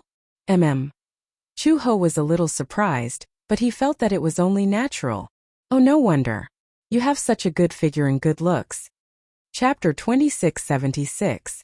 My family didn't have much money, and my parents didn't care much about me. They left me to my own devices. I didn't have much ability in my studies, so I dropped out of school early. So I started working at a young age, washing dishes and serving dishes for others. Once I met a man who claimed to be a talent scout. He said that my looks were a sign and asked me if I was interested in signing with a modeling agency. I saw that the treatment was good, so I agreed. But when I stepped into the industry, I wasn't used to it. My impression of a model should be one that walks on the international runway. But the model that signed with that modeling agency, in my opinion, looks like a high-class escort. Plus, they all have clearly marked prices. Chu-ho was speechless. Clearly priced. Yes. For example, how much would it cost to have a meal, sleep with, or play with? Those who were good-looking and had good conditions would be chosen by the big boss. As for those who were just passable, the modeling agency would spend money to arrange for them to have plastic surgery. In my opinion, wasn't this a disguised form of receiving customers? What about you? Chu-ho asked. Did you run away? I didn't dare. Meng Qingxue didn't know whether to laugh or cry. I signed a contract with them in a moment of folly. If I had just run away, I would have faced a sky-high penalty. Moreover, the modeling agency is controlled by the mafia. There was once a girl who was 2 years older than me, who ran away from the agency and violated the contract. In the end, she was caught by the mafia. I heard that she was crippled and her arms and legs were broken. Chu-ho couldn't help but feel indignant when he heard this. Was there such a thing? Yes. People's hearts are sinister. I didn't know any better, but then I met him at a meal. Yes, to be honest, when I first saw him, he was handsome, tall, and had a good figure. He was better looking than many celebrities in the entertainment industry. I took a second look at him and he noticed me too. After that, we got together. And then? At that time, I didn't know who he was. I only knew that he was very capable. He knew that I had a financial dispute with the agency. With just a phone call, he got me out of the agency's control. At that time, I admired him. He was so amazing, like a hero. Perhaps at that time, I was hopelessly in love with him. Later on, I found out about his identity. I originally thought that he was a rich second-generation heir. At that time, he also pursued me very passionately. I agreed and became his girlfriend. I wholeheartedly wanted to be with him for the rest of my life. At that time, she had read too many romance novels and thought that all love in the world was the same. I love him and he will love me. It's that simple. We can be a couple for life. But... Chapter 2677. Chu-ho asked curiously. How did you find out? Meng Qingxue said sadly. One day, a woman came to look for me. When I opened the door, she gave me a slap and called me a vixen. Gosh, I was totally baffled at that time. What vixen? I'm so confused. What's there to miss about a man like him? Chu-ho was furious. After that incident, I was very sad too. I had an argument with him for the first time. I cried and threw a tantrum, hoping that he would give me a reasonable explanation. But he said that what he did was what he did, and there was no need for an explanation. He said that other than me, he had many other women.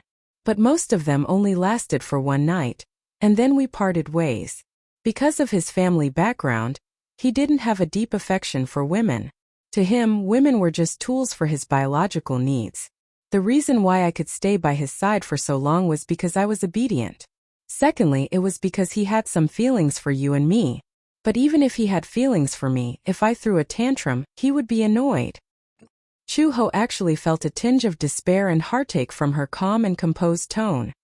A man like that should leave as soon as possible. Yeah, I used to convince myself that too. Meng Qingxue suddenly laughed mockingly. But I was so naive that I wanted to change him. Because I could feel that he loved me. Maybe there would be a day when he would give up on those luxuries and stay by my side? You could feel that he loved you. Yeah. For example, many details. For example, when I was sick, he would stay by my side. When I was in a bad mood, he would hug me in his arms and coax me like he was coaxing a child. Maybe it's because I never had the warmth of a family in my childhood, and no one had ever doted on me like he did. I thought that this was love, right? He is the person who has treated me the best in my life. Chu-ho didn't know whether to laugh or cry. You were fooled by that little trick? Qingxue, you're still too naive. Meng Qingxue's lips trembled for a while and then she said innocently, because really no one has ever treated me as gently as he did. How could that be?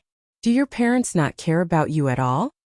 Well, because I'm not my father's biological daughter. What? Chu-ho was shocked. Meng Qingxue said truthfully, I heard it from my brother.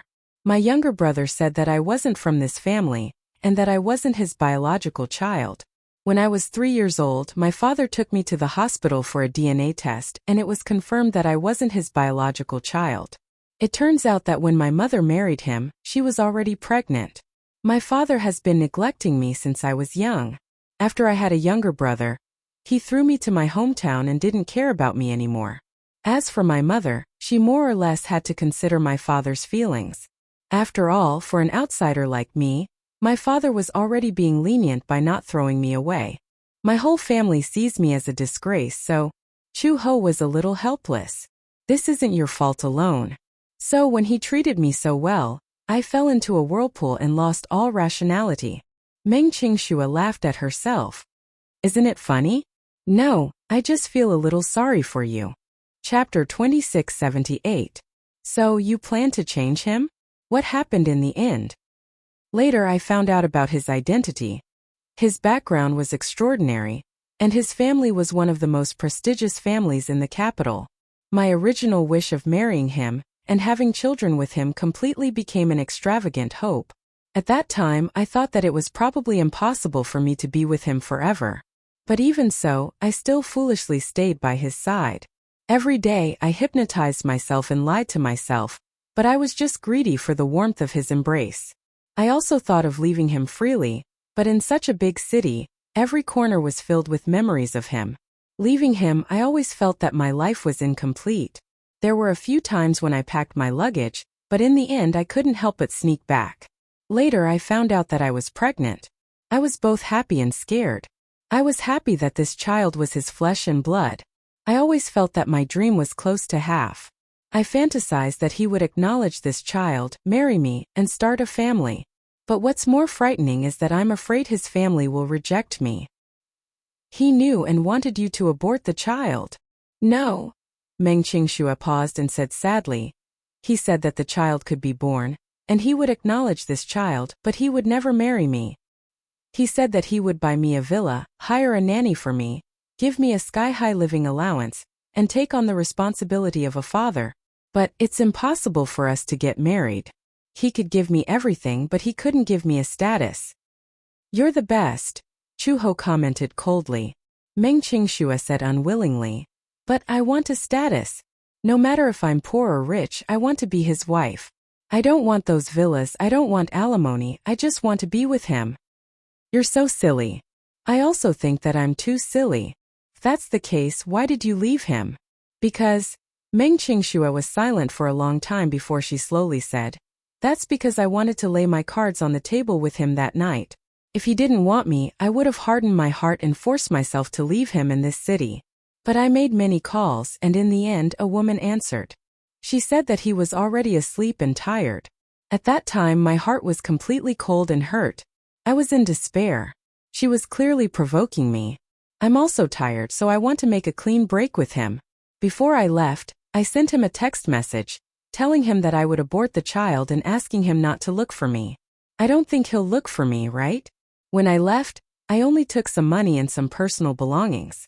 I returned everything to him and left without hesitation. Why are you leaving? Chu-ho was displeased. Meng Qingxue was stunned. You left because of a woman's provocation? Chu-ho suddenly burst into laughter. Then why have you persisted for so long? He had persisted like an idiot for so long. Was he going to leave just because of this? Then wouldn't everything you've done before become a complete joke? Yes, you are very carefree, but when you should be carefree, you shouldn't be carefree. When you shouldn't be carefree, leaving just like that will only let others get what they want. Look, he chased you away so easily. He must be so proud of himself that he'll wake up laughing in his dreams. Chapter 2679. Chu-ho. Chu-ho said. Qingxue, I really can't figure it out. You shouldn't have left him. Since you've never been a carefree woman, forcing yourself to be carefree will only backfire. Perhaps it's because I'm headstrong and stubborn. If I were you, I wouldn't have been tempted from the start. I wouldn't have fallen for him. I would have left decisively before I fell too deeply. However, once I fell too deeply, I would have snatched him back no matter how many women he had. Whether he had a status or not, I want his body and mind to be mine. There's no room for other women. Since you've persisted for so long, be it foolishness or naivety, why didn't you persevere until the end? Oh. Meng Qingxue bit her lip hard as her eyes suddenly welled up with tears. But there's no hope between us. Since you can't get happiness, you shouldn't let him have his way. If he can turn your life upside down, then you can also turn his life upside down. Anyway, it's just torturing each other. It's good to be tied down for the rest of your life. Meng Qingxue was stunned for a moment. She thought that Chu Ho would persuade her to leave that man and start a new life. She did not expect that she would disagree with her carefree attitude and think that she should not just leave. Chu Ho said indignantly, "Yes, you seem very carefree when you leave just like that, but from the beginning to the end you've never really let him go. There's a name in your heart that you can't erase. Such a name will accompany you for the rest of your life. Is that really carefree? To me, it's either completely forgetting or being entangled for the rest of my life. But can you really forget him completely? You see, I just mentioned him by accident, and your face immediately changed. It's impossible for you to let go of him, and you can't let go of this obsession. You're just lying to yourself. Why bother? If it were me, I would definitely snatch him back at all costs." Meng Qingxue was stunned. She furrowed her brows. Indeed, as Chu Ho said, she could not let go of that man. Mu Yanqing was a name that was deeply engraved in her heart and occupied the best moments of her life. She loved him. Even though he wasn't a perfect man and had many imperfections, she was still obsessed with him as if she was possessed. Then, Meng Qingxue suddenly asked, "Then if you meet Xiao Bao's biological father one day, maybe he was the man you loved deeply, but at that time if he already had another woman or even a wife, would you do the same? Snatch him back?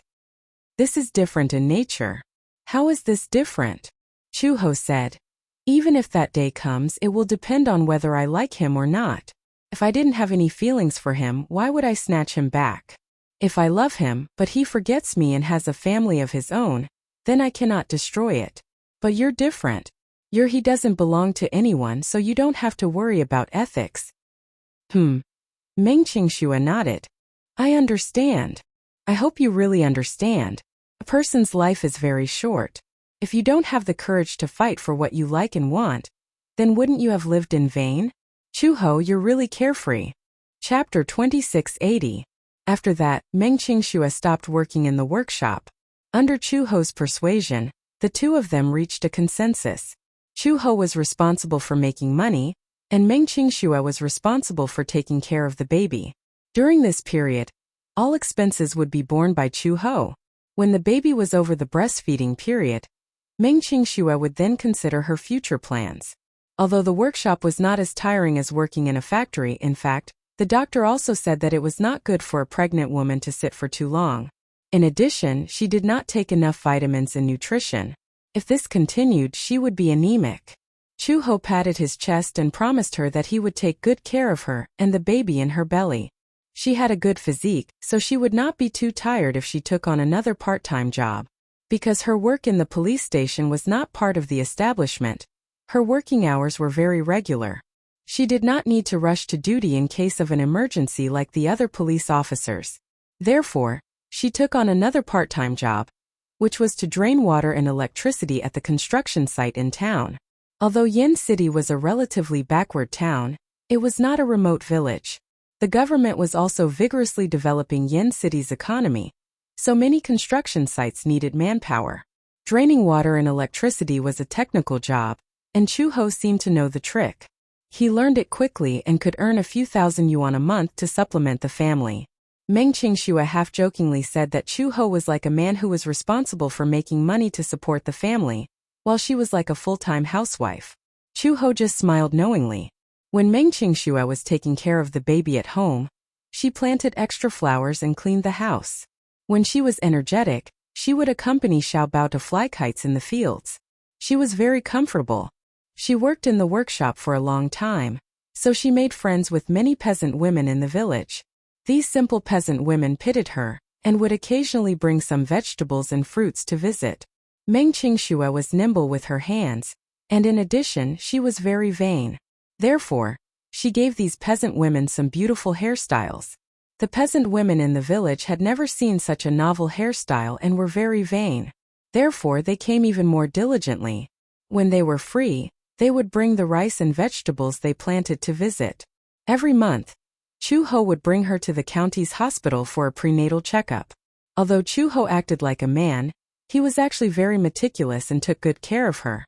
Meng Qingxue sometimes thought that she was really lucky to have met Chu-ho. However, there was no such thing as an impenetrable wall in the world. Although Chu-ho had been paying attention, there were some things that could not be hidden. On this day, Mu Yanqing was trying on a wedding gown with Song Enya when a call came in. When she saw the number on the screen, her expression turned solemn. She walked to a corner with the phone in her hand and picked it up. She went straight to the point. Have you found her?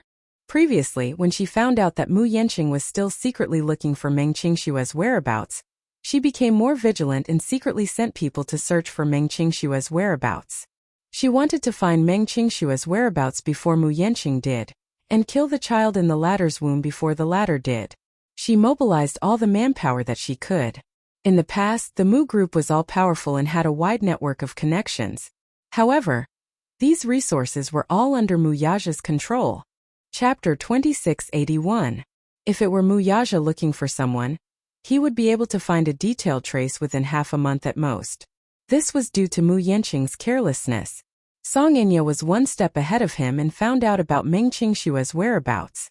The person on the other end of the phone lowered his voice and said, Miss Song, according to your instructions, we've done a carpet search and have found her exact whereabouts. This woman has escaped to a very remote county and is living in an unknown village. We followed her for 2 to 3 days and found her going in and out of a maternal and child health hospital in the county with a woman. We then found the doctor who did her prenatal checkup and bribed him with some money. We found out that the child in her stomach is already 13 weeks old. It seems that woman wants to give birth to the child secretly. Song Enya clenched her fists when she heard this. Just as she was about to say something, someone knocked on the door. Song Enya. It was Mu Yanqing's voice. Which wedding gown have you chosen? I have a meeting at the company later, so I have to leave now. Song Enya was stunned and immediately said in a deep voice, That's all for now.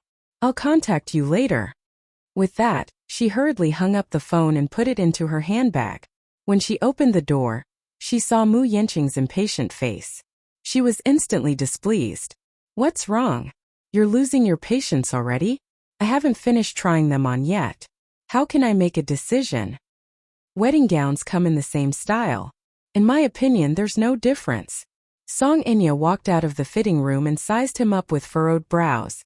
She thought about how this man had been a little absent-minded even though he had agreed to their marriage on the surface and had been preparing for it for so long. He was probably still thinking about that woman.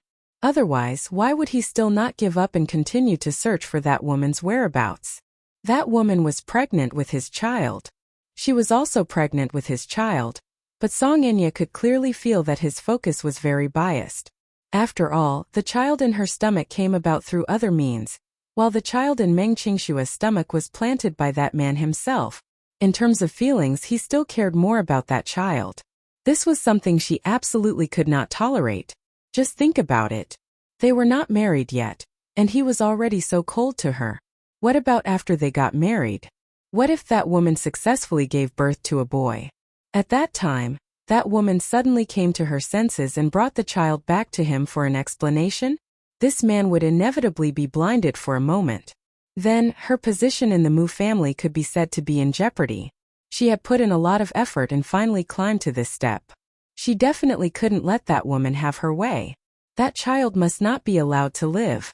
At the thought of this, Song Enya curled her lips coldly, but a coquettish look quickly appeared on her face. Yanqing, why do you always give me this look? We're not even married yet, but you're already so impatient with me. You don't even want to accompany me to try on the wedding dress. Yanqing, I've thought about it. Since we're getting married, can't we just be together? Mu Yanqing furrowed his brows. He was rather surprised by her sudden change in attitude. Chapter 2682. Sometimes she would even throw a tantrum at him, intentionally or unintentionally. She probably felt that it was not good for the two of them to always be at each other's throats. She was going to marry into the Mu family eventually, so she had to do something about their relationship. It would be inappropriate for them to be at each other's throats after marriage. Hence, Song Enya seemed to be trying very hard to please him recently. She had also made concessions and compromises in many areas. Mu Yinqing's expression softened a little.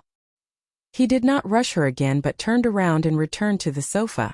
Song Inya watched his back as the corners of her lips curled up coldly. She then chose a wedding gown and went into the fitting room to try it on. She then walked out and asked him, "What do you think of this one?" Mu Yinqing finally looked at her in the eye. He had promised to accompany her to try on the wedding gown. After all, it would be inappropriate for a bride-to-be to try on a wedding gown alone if word got out. As her fiancé, it was his duty to accompany her to try on the wedding gown. Hence he took the time to come. However, the moment he sat down, he picked up an entertainment magazine from the bookshelf and started reading it. He allowed Song Inya to do what she wanted without asking for his opinion. The store manager introduced from the side. "This mermaid wedding gown suits your figure better. Miss Song, you have a good figure and are exquisite. This gown suits you very well." Mu Yinqing could not help but take another look. Seeing that he was sizing her up, Song Inya cooperated and twirled in a circle. She smiled slightly, looking like a shy and blissful bride-to-be. His gaze could not help but turn misty. His thoughts were running wild. He suddenly recalled a long time ago when he accompanied Meng Qingxue to the mall to pick out a dress. At that time, Meng Qingxue did not know who he was. Meng Qingxue loved to dress up, but she rarely asked him to accompany her to the mall. Firstly, he did not have much free time. Secondly, she could not bear to spend money. After all, she did not have a job and had no source of income. She did not have the confidence to spend his money. But that day was her birthday, so he promised to go shopping with her and buy some clothes. He brought her to the counter and personally selected the items for her.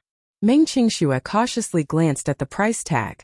When she saw the 5-digit price tag, her heart sank and she could not help but tremble with fear. She sought his opinion. "Yinqing, the clothes here are so expensive. Why don't we go somewhere else to take a look? Most of the clothes in this mall are from international brands. The clothes are not cheap. No matter which store you go to, you will see the same price." Meng Qingshue's expression changed all of a sudden. She seemed to be at a loss.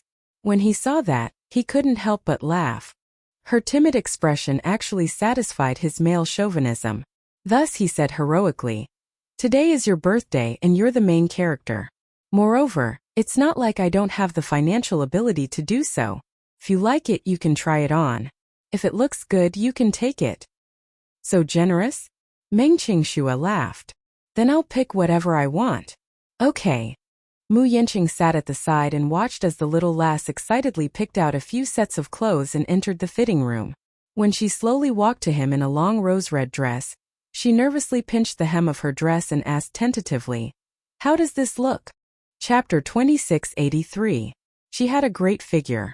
After all, she came from the modeling industry. Her legs were slender and beautiful, and she looked good in everything. "Turn around and take a look." Meng Qingxue turned around shyly. Mu Yinqing nodded. "This is it. Get the staff to pack it up." But this dress costs more than 90,000 yuan. When she first saw the price tag, she rubbed her eyes repeatedly and instantly lost her confidence. If her monthly salary was 6,000 yuan, she would have to starve for more than a year before she could afford this dress. "This is it." Mu Yinqing was full of pride. Following that, she swiped her card and packed it up. The whole process was smooth. When the staff respectfully handed the packed dress to her, Meng Qingxue had a suspicious look on her face. Looking at his expression, it seemed that something was amiss. He did not feel any pain at all. He did not look like he had paid tens of thousands of yuan at all. She silently cursed in her heart. A dress costs tens of thousands. Can't this make you frown? However, at that time, Meng Qingxue did not know that this amount of money was not even worth mentioning to Mu Yinqing. "Here, your birthday present." He handed the dress to her with a gentle look in his eyes. Meng Qingxue took the bag and felt a little giddy. She was even a little in disbelief. She hugged him excitedly like a happy child. Her face could not hide the joy of joy. "Thank you." She kissed his cheek. Her face was flushed red with contentment and happiness. That satisfied look in her eyes had become an unforgettable memory for him. At that time he realized that happiness could be bought with money. How is it, Yanqing? Song Inya said with some resentment. You've been staring at me in a daze for a long time. Do I look good? Mu Yanqing immediately came back to his senses. He retracted his gaze awkwardly and nodded. Yes. Not bad. Not bad means that it's a so-so. Then I'll pick another one. Song Inya busied herself with picking out the gowns again, but Mu Yanqing's attention did not return to her. Throughout the whole process, the two of them had different thoughts, each with their own thoughts. Upon reaching home, Song Inya could not be bothered to show off the wedding gown she had chosen to Jiang Qiming. She hurried upstairs to her room and dialed the number she had hung up in a hurry earlier. As soon as the call connected, she asked anxiously, "Are you sure you have the woman's exact whereabouts?" Meng Qingxue, 19 years old, 13 weeks pregnant, currently in Yen City, Black Dragon Pool Village. Yen City. It's a very remote city, and the economy is relatively backward. We had to go through a lot of trouble to find this place. Yen City is very far from the capital. She must have thought of secretly giving birth to the child in a remote town. Song Inya muttered the name a few times in her mind and was shocked. Yen City, Yanqing. She didn't know if Meng Qingxue did it on purpose or not. Did she not give up on this man? You said that she went to the hospital for a prenatal checkup with another woman? What's that woman's identity? Well, we did check on that woman's identity, but we only know that she works at the police station. We couldn't find out anything about her relationship with Meng Qingxue. How could that be? Her information is blank. We couldn't even find her ID number. Chapter 2684. What do you think, Miss Song? Do you want to get rid of that woman? The subordinate asked subtly. Don't kill her. She furrowed her brows. Finding it tricky, she said, don't act rashly. Listen to my instructions. I'll think about how to deal with the child in her stomach. Okay, I'll wait for your instructions. She hung up the phone. Suddenly there was a knock on the door. Startled, she trembled and asked, Who is it? And it's me. It was Jiang Qiming's voice. Only then did she calm down. She walked to the door and opened it. Jiang Qiming entered the room, only to find that the lights were off. She immediately rebuked. Why aren't the lights on? She turned on the lights, only to see a troubled look on her daughter's face. She frowned at once. Did something happen? Mom, there's something that I don't know if I should discuss with you. Hearing this, Jiang Qiming took it seriously. She sternly helped her to the bed and sat her down.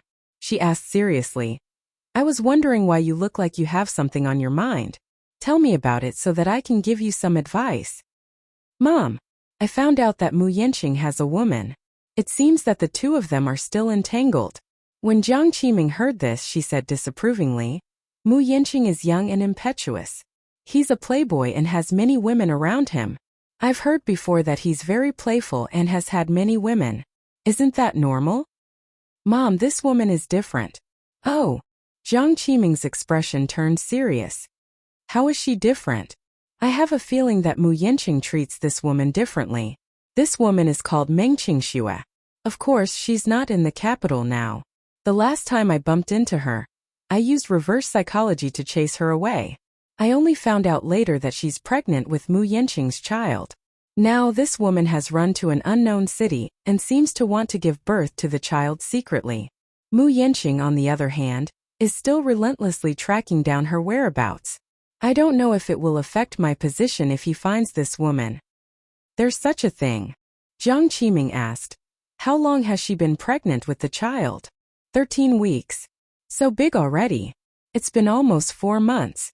Mom, if we wait for this woman to give birth to the child, what will happen? I feel that Mu Yanqing's feelings for her aren't ordinary. I know that he has many women around him, but I don't know their names. She's the only one he can't forget. I keep feeling that she's a huge threat to me. We can't afford any mistakes in this matter. Are you sure? Of course I'm sure. I've personally sent someone to check on her, and I've got a hold of her whereabouts. Song Inya vowed. Have you grasped her whereabouts? Yes. Jiang Qiming asked nervously. Then what about Mu Yanqing? Isn't he also looking for Meng Qingxue?